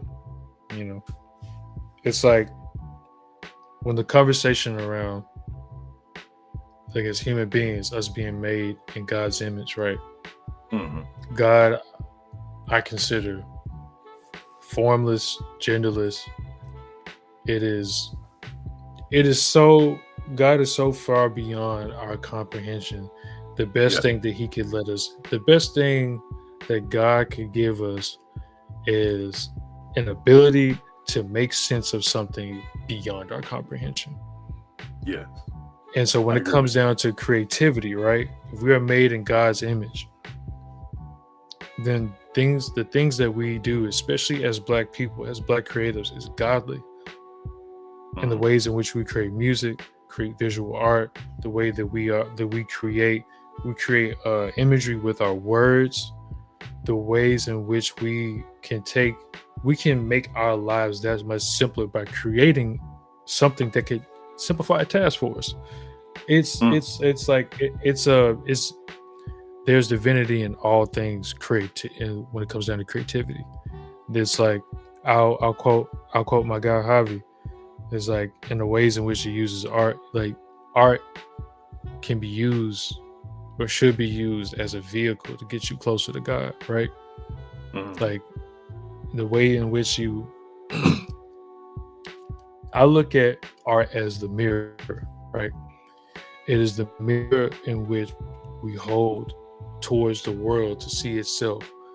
Every once in a while, we have to look at that same mirror to see ourselves. Yeah. That's where we get, like, in a lot of the ways in which, like, we do self-portraits. It's like, is in a lot of ways the universe looking back at itself, because we're all part of it. And so when I make my music, even if it's just about the most mundane of shit, I know for me, it is a spiritual journey.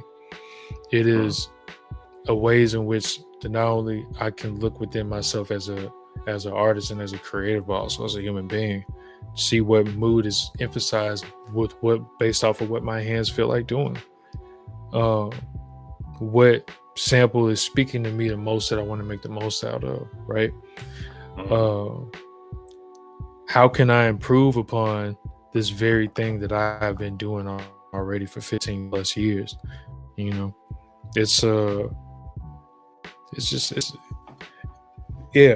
a proud creative. I'll be doing this shit till I can't no more. Hopefully when my bones are like dust by then,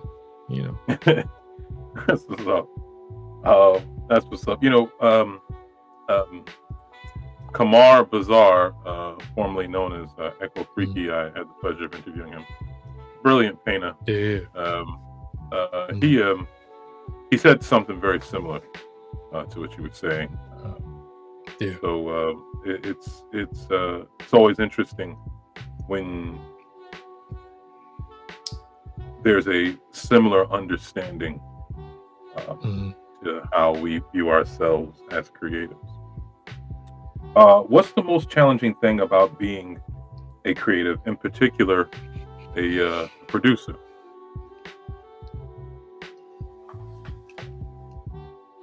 I think we're going back into earlier in the conversation about uh moving too fast, not being patient. Like, because all the other things are just the challenges of being a producer, dealing with people, trying to learn a skill or to improve upon a skill. I mean, those are like Yeah. the things that come with it, right? But the one thing I feel like oftentimes get overlooked is like your relationship with yourself through all of it. Like, Hmm. are you patient? Are you patient with yourself during this process, or whatever this Hmm. skill set you're trying to learn, whenever you're trying to navigate another human being or other human beings? Like, because again, when I was younger, I think up until maybe 25, 26 even, Hmm. I was so caught up on like feeling like if I don't get to this point by a certain age, then I have completely failed myself and I should give up. And I've had moments where I wanted to just give up on like making music and just doing art entirely, just because of the stress, some of the stress that I've allowed to come with it, right? Hmm. But when you get to that point where you realize like all the other shit don't matter, man, it is about what calls to your spirit more, Right. what is in most alignment with your path and your journey as an artist. Like, what does that mean for you? The more you understand it, you appreciate it for what you can control. You appreciate what you can't control, and you also, let go of what you can't, and also appreciate what you can't control either. Like, all this other shit would be, you know, there's nothing. So the most challenging part for me was just exercising patience, because Yeah. because the world is fast paced does not mean you got to be. Hmm.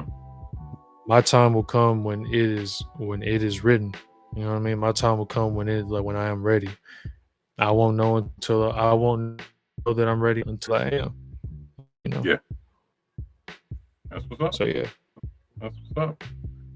It's interesting. A lot of the questions I normally have, you actually already answered throughout the interview, but that's all good. Uh, Yeah. as a creative, if you had time, what art form would you like to get into and become really good at? Like, if you had the time, what's something that you really would like to do? And get good I mean, aside from like obviously doing the music shit and the cinematography, filmmaking stuff, I would like to get really good at. I like to get really good at like painting. at? You know, Hmm. because it's like when I look at and think about visual art, right? Hmm. Half of the times, like, you don't even have to have the skill of like, you don't have to be the most classically trained person to be an artist. I think a lot of modern artists, just to some extent, are classically trained, but they just throw that shit out the window. It's like, yeah, whatever. Yeah. Foundations, sure. Fundamentals, sure. All that other shit, though, I don't care, right? Because Hmm. it's all about what comes from here, what comes from here, what comes from your spirit. Like, Yeah. it's how we get some of the best shit. And sometimes when it comes when it comes down to someone's genius, they thought about it, plotted it out, lined it all up, and then boom, with time, patience, and like preparation, you know, magic was made. So Hmm. I would definitely like to get into like more. Actually, not even just painting. I'll give you three that's all still in visual art, right? Painting, sculpting, and carpentry. I just Hmm. want to just do more shit, with my hands, build things with my hands, Yeah. Yeah. That's good. That's good. Um, Lastly, What are you the most thankful for as it relates to your creative journey? I'm thankful. I'm most thankful for being granted the ability by the creator to still create and still love what I do, despite all the other things that may have came with it or is coming with it. Because if nothing else, like if I wasn't creating, I feel like I would just like, I don't know, become a monk or a physicist or something, you know. And it's like, and there's nothing wrong with that. I'm still Yeah. considering it, just as far as like my own spiritual journey, but having the ability to create is truly like a gift that cannot be taken for granted. It is something that many others who have the ability know that they have it, but cannot use it, whether or not they are truly forced to not be able to use it, or they are just blocking themselves from being able to use it. Like Pharrell said in a video where it's like the universe or creativity is like a library, right? And within this library, you try out ideas. Whatever ideas you don't use, somebody else will. It'll go straight to them, right? Yep. Because it goes into the whole thing about like you can have the same idea as another person that's not even in the same room, state, country as you. But if you don't go forth with the idea, or you sit and wait too long to execute on said idea, somebody's gonna beat you to it. He was like, "Hey, that was my idea." You're gonna sue some unknown person who probably has nothing to do with you. You know what I mean? And so it's like, yeah, it's to be able to create within itself is just the hugest blessing, man. I love every part of what I do, even in moments where I get tired. I'm just like, ugh. But when I listen to something that I've either made or like just listen to something that's been created, and I was like, no, what am I doing? Like, this shit is ill. Like, I love this. Like, let me go back to the left. You know what I mean? Yeah. All right, that's what's up. All right, so now I like to get into the segment that I titled "Take It to the Gut" (GUT), which stands for Giving Up Tangibles. Resources for aspiring creatives to get where you are. So the first question is, what should creatives, in particular, up and coming producers, do to get better? One of the first things I can say for any up and coming producer, one of the best ways to get better is to first and foremost remember that you're going to always be a student. Doesn't matter how many years of skin in the game you got, you don't know it all. Someone's going to show you you don't know it all. There's like, because at the end of it, you can learn so much from anybody. You can learn from somebody that don't have as much experience as you. I'll give you an example of another amazing producer, my boy Scott Ramosa, 1/3 of Mafia 9. Like, he and his other counterpart of Mafia 9, 6 Long Hearts, and even Cancer Creek, all three of them are insane producers. Some of my favorite producers that have ever come out of the city. And I learned so much from watching them, soaking up the vibes from just what they do and how they approach sound design, how they go about flipping a sample. What do they do with their drum patterns? What do they do to layer everything? Like, it's easily some of the like illest, rawest creativity I've like seen just in any session I've been in, man. Like those three, especially as producers, they inspire me a lot. They inspire me heavy. And I think the more people that you end up like interviewing from Memphis that especially have come up in this like music scene together, it's the lore is crazy. The lore is actually insane. And so Um, but yeah, first and foremost, remain a student. And a 1/8, a 1B to that would be like, don't be afraid to ask questions or do, you know, Yeah. because it's like, you know, if you don't ask, you will not know if you do not ask. And also, 1C to that would be discipline, man. You Mm, have to be willing to carve out time, no matter if it's an hour out of your day, 3 hours every, what, 2 days or something like that. If you remain consistent in maintaining your skill set, remove all expectations of, yeah, I'm going to make some money off this. I'm going to, you know what I'm saying? That's something you can speak into existence, but then let go of it. You have to let go of it. Because right. the moment that you continuously hyperfixate on what you do or don't have, because that's something that I've fallen short on. I've hyperfixated on a lot on what it is I don't have, that I overlook what I do have. Mm, And be at that place now where I don't have to really worry about that for real. This is just like so far removed from me now. It's just like, it's a blessing in itself, you know? Like, you remove all tangible expectations aside from just getting better for the love of what you do, which goes into my 1D. Love what you're doing. mm, If you don't love what you're doing, and if you see this as just another cash grab, it'll tell in your music. There are a lot mm. of there are a lot there are a lot of producers out there. I'm not even gonna necessarily say black producers, but there's some other non-melanated producers out there. There was this one in particular that I can't remember his name. I'm glad I don't remember it. But one of the little homies will. He'll let me know. But like, he was saying something was like, "Oh, I don't like anything with those samples. The none of that soul stuff. I hate it. Get that unk shit out of here."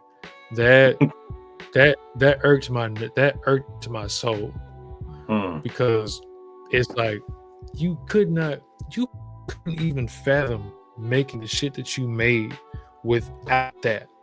without that, You yeah. and it's even what's it's like, again, goes back into, stop giving up the sauce. Let a Yeah. guest, if you know you're a guest, stay a guest. You are not an active participant, you are a guest. If you have not paid your dues, you are a guest. And even then, you only come over on, even if you have, you only come on certain days. Yep. Do your thing and go home, right? Yep. Yeah, but don't come in here thinking like you are like such a great contribution to the culture when you have not paid your dues. Mm. You know what I mean? Yeah. It's so yeah. But yeah, those are my 4 tips on that first question.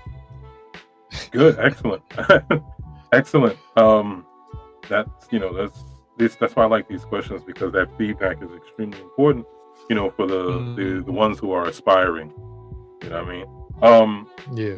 the next question in regards to that, uh, what should they do to best promote their work and themselves as producers? Mm. So, knowing that while social media is definitely the Badlands, it is still a useful tool when used to its fullest extent. Mm, When it comes down to marketing and promoting yourself as an artist, one of the best things you can do is have all your content set up in advance. If you know your music is done, if you know that if you know the music is done, first and foremost, the most important thing is done out of the way. mhm.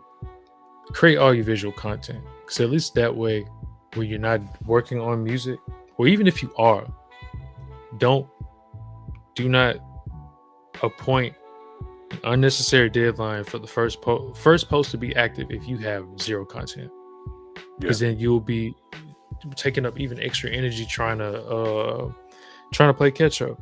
Like, no, especially if you know for a fact that there's an opportunity that's being up to where there is a sense of urgency. There's no real stake that you have all you got is time until it's your time to go home. Because you gotta still love the journey that you're in, even if nothing comes of it, or if you go before your time, right? Right. Right. The less that you infringe upon your natural creative process by putting an unnecessary deadline to drop your first post versus just completing a task, right? Right. You save yourself so much trouble. So make your content in advance. Have your music done in advance if you can help it. Unless you're in just that good of enough position where you can just not only make your content and release your music all on the same day because you nice like that. Yeah, prepare in advance. Always prepare in advance, because at least as you're promoting this thing that you've already spent the last year or two or even 6 months making, you're already on to the next thing, or you're in the middle creating the next thing while you're promoting this thing that's already out. You can keep the cycle going. It's always preparing ahead of time. Shout out to Russell. He literally gave the most obvious sauce on that. But yeah, that's great. And lastly, for this segment, how do they get started? Okay, you know what, I want to produce.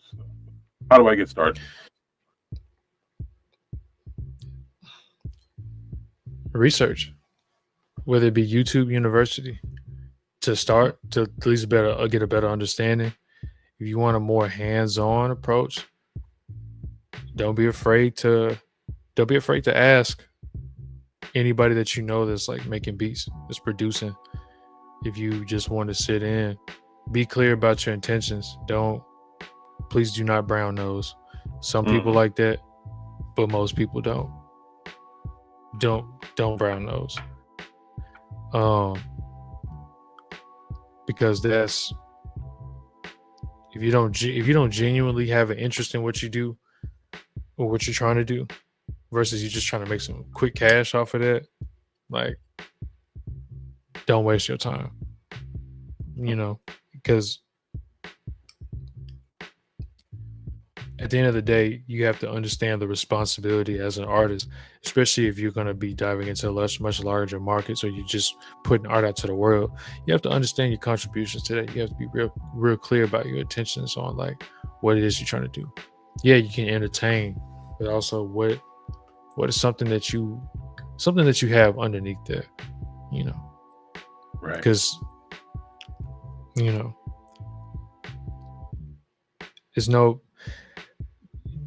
you don't have the time to waste precious time and energy like that, especially if it's just for something so mundane and surface level. Yeah, everybody wants to eat. I definitely still want to eat. I want to make good money out of this, right? Yeah. But I also know that even if the money does not come right away and I'm having to work a 9 to 5 just to take care of myself, I'm still gonna do this shit regardless. There's no ifs, ands, or buts about that. It's just gonna exist in my DNA long after me still. So yeah. That's something that but also go ahead. Go ahead. No, you finished. You said, but also I was gonna ask you a question. Really, a question I should have asked you like early on. No, go ahead. So outside of podcasting, I know you mentioned that you're an author. Also, what else do you do outside of L.O.S.T Creatives? Like, I'm curious. I'm like curious about that. I take long walks on the beach. God, that's real. That's real. No.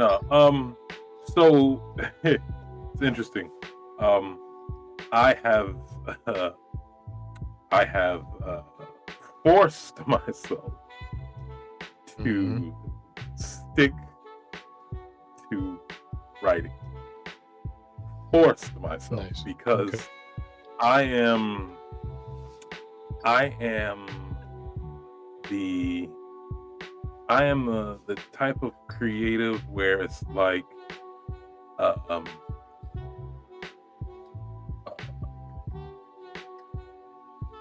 I want to do everything that interests me. Mm-hmm. You know what I mean? And I want to do everything that interests me, and what makes me want to do that is because I'm I'm not the best, but I tend to be kind of good at whatever it is creatively I touch. I have spoken to magnificent painters. Mm-hmm. I am not on their level, I don't think, but I'm a good painter. I'm really good. I haven't spoken with any, but I've seen really good wood burning artists. I am really good at wood burning. I don't think I'm on their level personally, but my stuff is good. And that's just how it is for me. It's like, I've said this before on other podcasts, on other interviews that I've had. When I see something creatively, and I because I admire it so much, I say, I can do that. And I'm not trying to do what the artist is doing. I'm not trying to copy their work. I'm just saying, you know what? I think I can do just that. I think I can do that.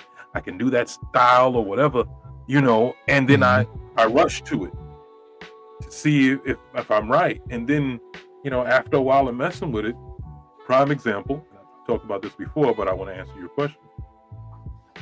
I was looking at, I don't know what happened, but I was looking at a nail design, fingernail design.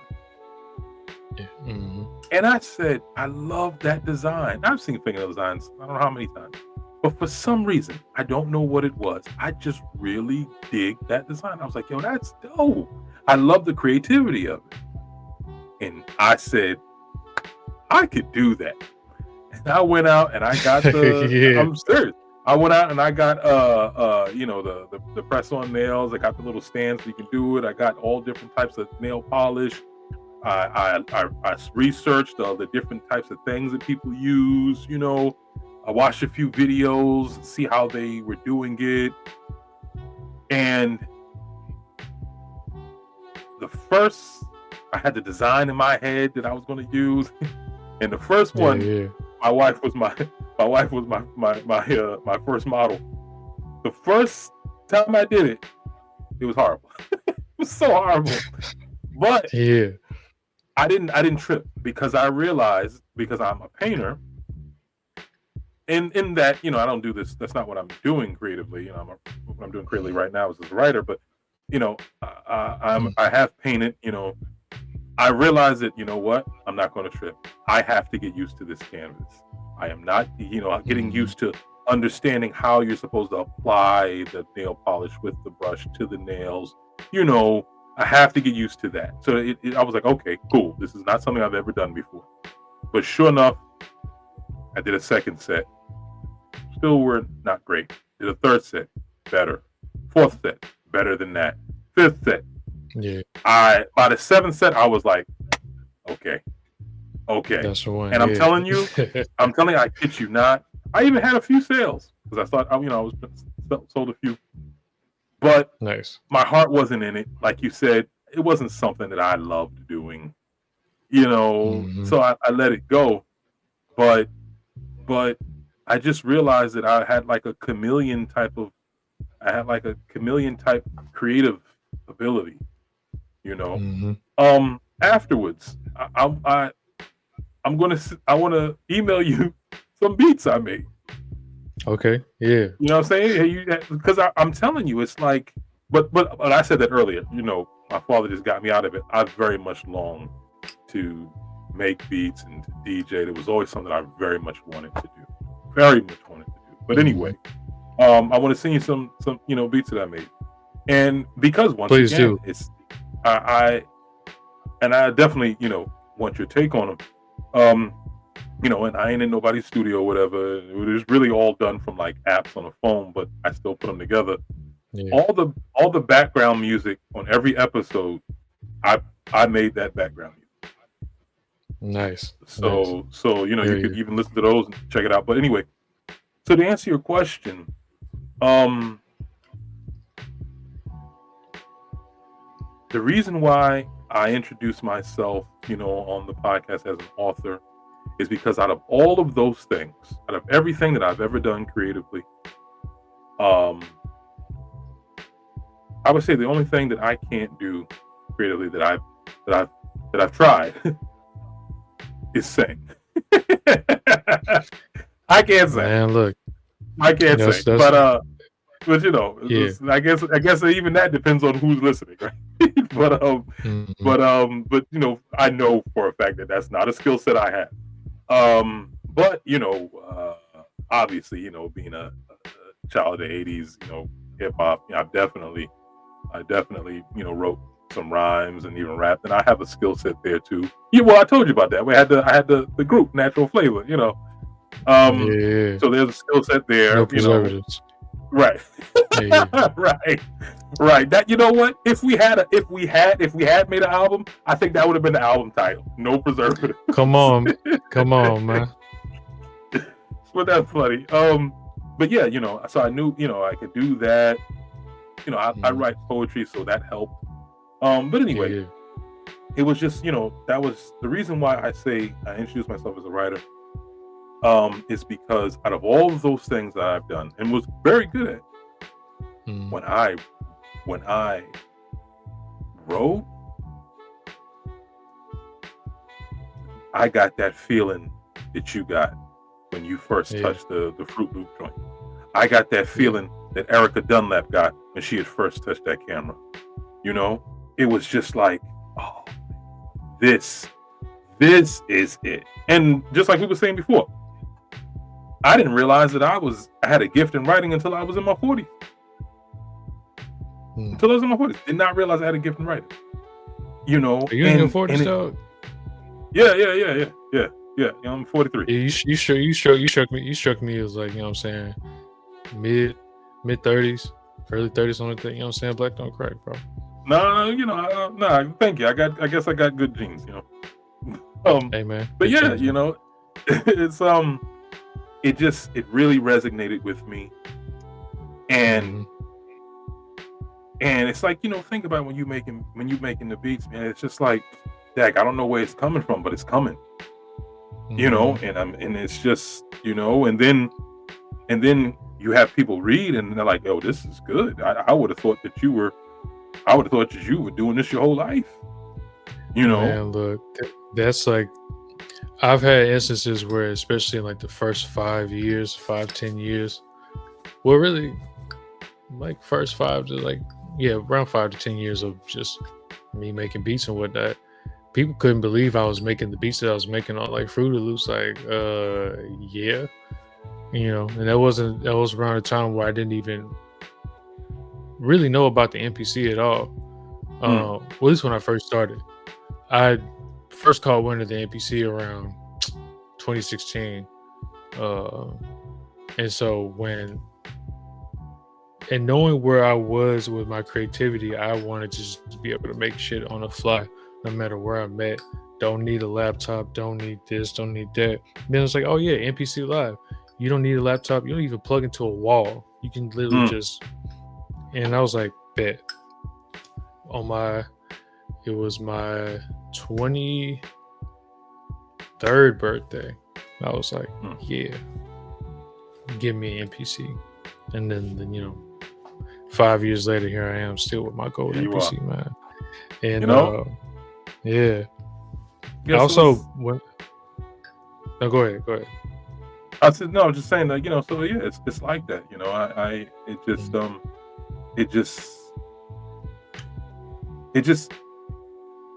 It just made everything made sense, and I loved it. That's what told me this is what you're supposed to do. Because I would say outside of that, the only thing I really loved, had a passion for, I very much love painting.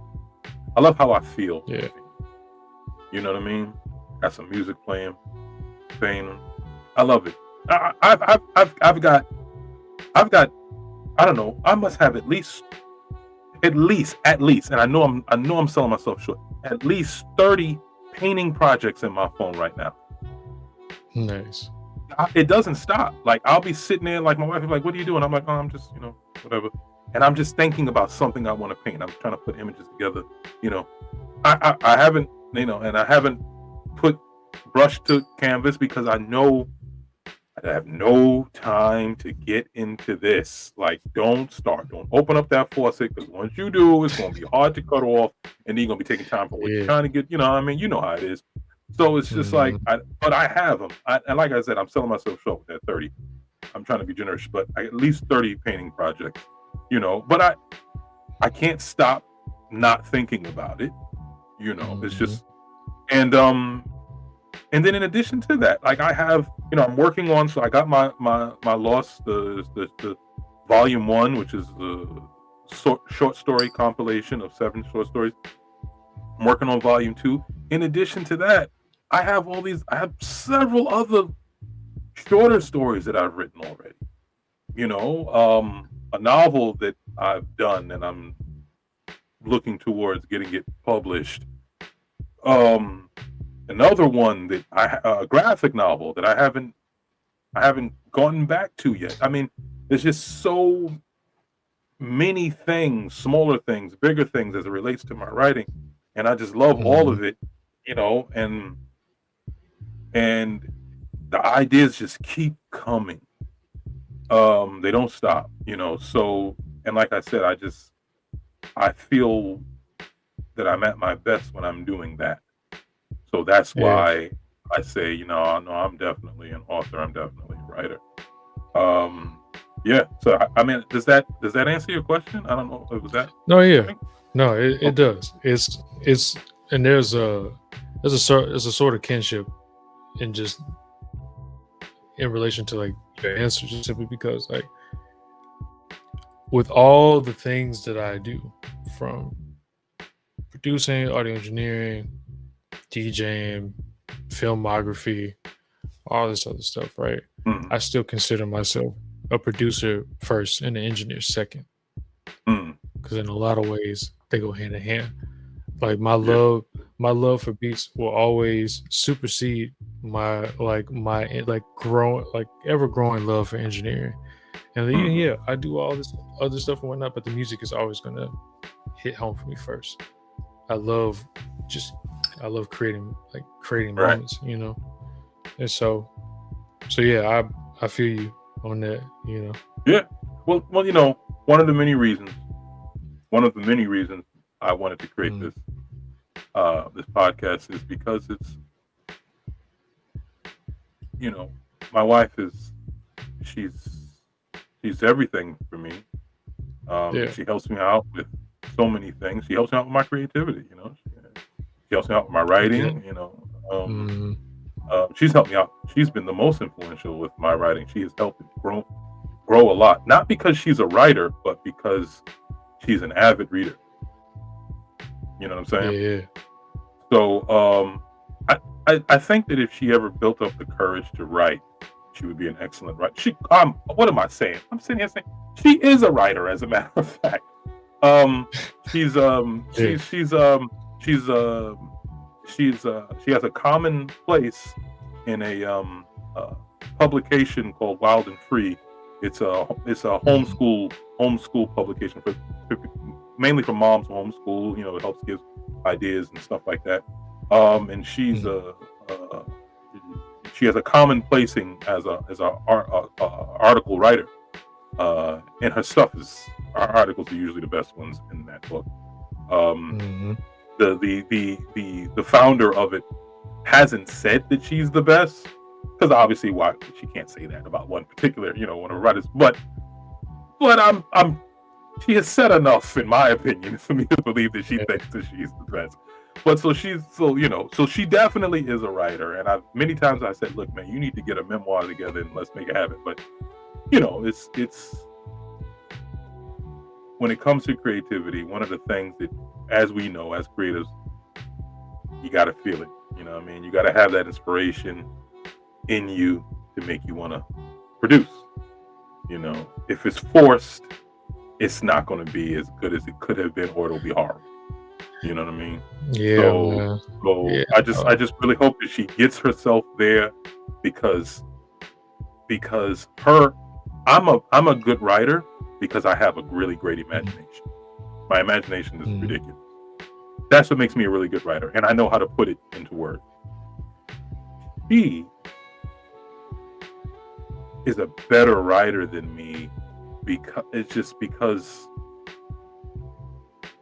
she understands how to use words in a magnificent way. And if she wrote something, if she wrote a novel, it would be amazing, you know. But I forgot why I brought that up. Wow, sorry. I That's all good. I forgot why I brought her up. I was trying to make a point. Dang it! I forgot what point I was trying to make. Is it surrounding just like really honing in, making time for like, you know, the one thing that you do, or just even like the reasons why you made, like, or even I think maybe the point you were trying to make about like the reason why you made the L.O.S.T Creatives podcast. All right, there you go. Thank you, good brother. I appreciate it. Yeah. So one of the reasons why I made the L.O.S.T Creatives podcast was my wife, she helps me along with my creativity. But she's not a creative in the sense that we are. You dig what I'm saying? I guess this is the best the differential.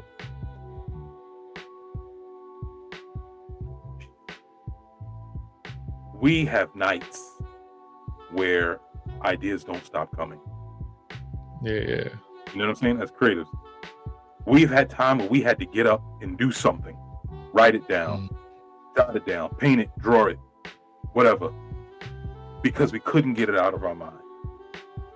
We've had times where we've had full conversations with people, and our brain is someplace else, thinking about creating something else. You know what I'm saying? We've had those moments. They're frequent. You know, we see things. We'll hear something that someone says, and we're thinking, "Oh snap, I can make something from that." We'll see a crack in the ground, and for whatever reason, we're thinking, "Dag, I should draw something." You know, we'll see something in the sky and be like, "Oh, you know, story right there." This stuff just happens to us. We can't stop it. That is in my opinion, that is the defining characteristic of what makes you a creative versus someone who has a skill set. Right. You know what I mean? We can't turn it off even if we tried. Yeah.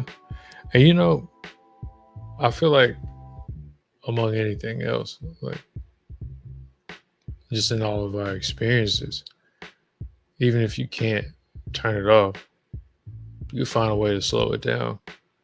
Because I think when you're able to slow it down, like you're really able to take note of the finer details of like not only say whatever the idea is, like you can expand upon it further, like the moment you're able to slow it down. Because you can get so caught up with like this fresh idea, then another fresh idea pops up and say, all right, wait, well, if I meant to still have this other fresh idea, let me get, at least if nothing else, let me jot down whatever this current idea is, so that way I can expand upon it later. And like as a producer, I actually have about like 3 phones, right? Just over the years of just having phones, right? My current phone and 2 of like my other phones, I've filmed music videos on these phones. I have numerous voice recordings. Actually, these two specifically have a gang of voice recordings of songs that I've like written, or like beat ideas out of beatbox or melodies and like whatnot. Like I have them all stored. I still got to go back and browse through them and see if I can expand upon them. Because sometimes when certain ideas that you have, like they could be fresh at the moment, but you don't necessarily have, like, you have the imagination, but not the skill for them yet. So Right. when you go back years later, Mhm. it's like, oh shit, there's that thing, and I can Let me make that happen. do whatever I Right. need to. Yeah. Right. Yeah. So I mean, So yeah. it's like, yeah, so that's when you're speaking with another creative, Hmm. it's a different conversation. It's a different understanding. It's a different vibe, And like you said, that there was a kinship there. I've had a kinship with everybody I've interviewed on this podcast, Hmm. Hell yeah. because that's what makes it so great. It's different than speaking with someone who is just a journalist or whatever, when they're hearing you talk about, your life and so on and so forth. And that could be great. I'm not downing it. You know what I mean? It could be wonderful. But at the same time, it's on a different level when you're speaking with someone who completely relates to you. Now, I'm not an engineer. You know what I mean? I've made beats, but they ain't on your level at all. You dig what I'm saying? But it doesn't matter, because I relate to you not because of the tool that you're using to create. I relate to you because I understand that you have to create. I understand that it's coming to you, and you got to do something with it. And it's this tool that you use to get it out. That's how I'm relating to you, because I'm going through the same thing every day. You know what I mean? I'm not a photographer, but I relate something awful to Erica Dunlap. You know what I'm saying? Because there's a creativity there. I'm nobody's model, but I relate to Khalifa because there's a creativity there. You dig? So that's what makes the conversations, the interviews on the L.O.S.T Creatives podcast so good, because you're speaking with another fellow creative is interviewing you. So there's nothing you said, as amazing as it has been, was foreign to me. It's still wonderful to hear because I love creativity, but nothing was foreign. There was nothing you said I didn't understand. Nothing I was just like, really? You really? Huh? It was just, Yeah. And you can tell when you're talking with somebody who digs what you're saying. And you can tell when you're talking with someone who, they may not understand what you're saying, but they appreciate what you're saying. And you could still love that type of conversation, because we have that type of conversation with people all the time, because everybody's not a creative, Yeah. But it's always different when it's like, yeah, you get it. It's always a much better conversation. I would like. It's always more go ahead, fulfilling that way. Yes, it's always much more fulfilling. So always much more fulfilling conversation, man. I would like for you. I would like for you right now. Excuse me. Sorry about that. I would like for you right now, good brother, to take the time and please give your handles, all the ways in which you care for people to try to get in contact with you, to view your work, websites, emails, ads, whatever. Take this time to please provide that to everybody listening. Okay, so damn, it's a lot of ads and handles. All right, so first, my Instagram is Spec was here, SPEKWASHERE on Instagram. Also YouTube, Spec was here. Follow my collective In Good Co on Instagram at INGUDCO, and on YouTube at In Good Co, I capital N capital G lowercase u lowercase d space capital C O dot N. You should see a purple avatar logo. It'll come up. Let's see. Super Glock Bros, my rap trio, on Instagram at SUPA Glock Bros. Same thing on YouTube, Spotify, all of that. I'll provide the links of everything. So yeah. If you want to get in contact about any beats or engineering, etc., holler at me on Instagram at Spec Was Here or specwashere@gmail.com. So SPEKWASHERE@gmail.com. So yeah. Great. Yeah, I think Thank so. you. Yeah. Of course.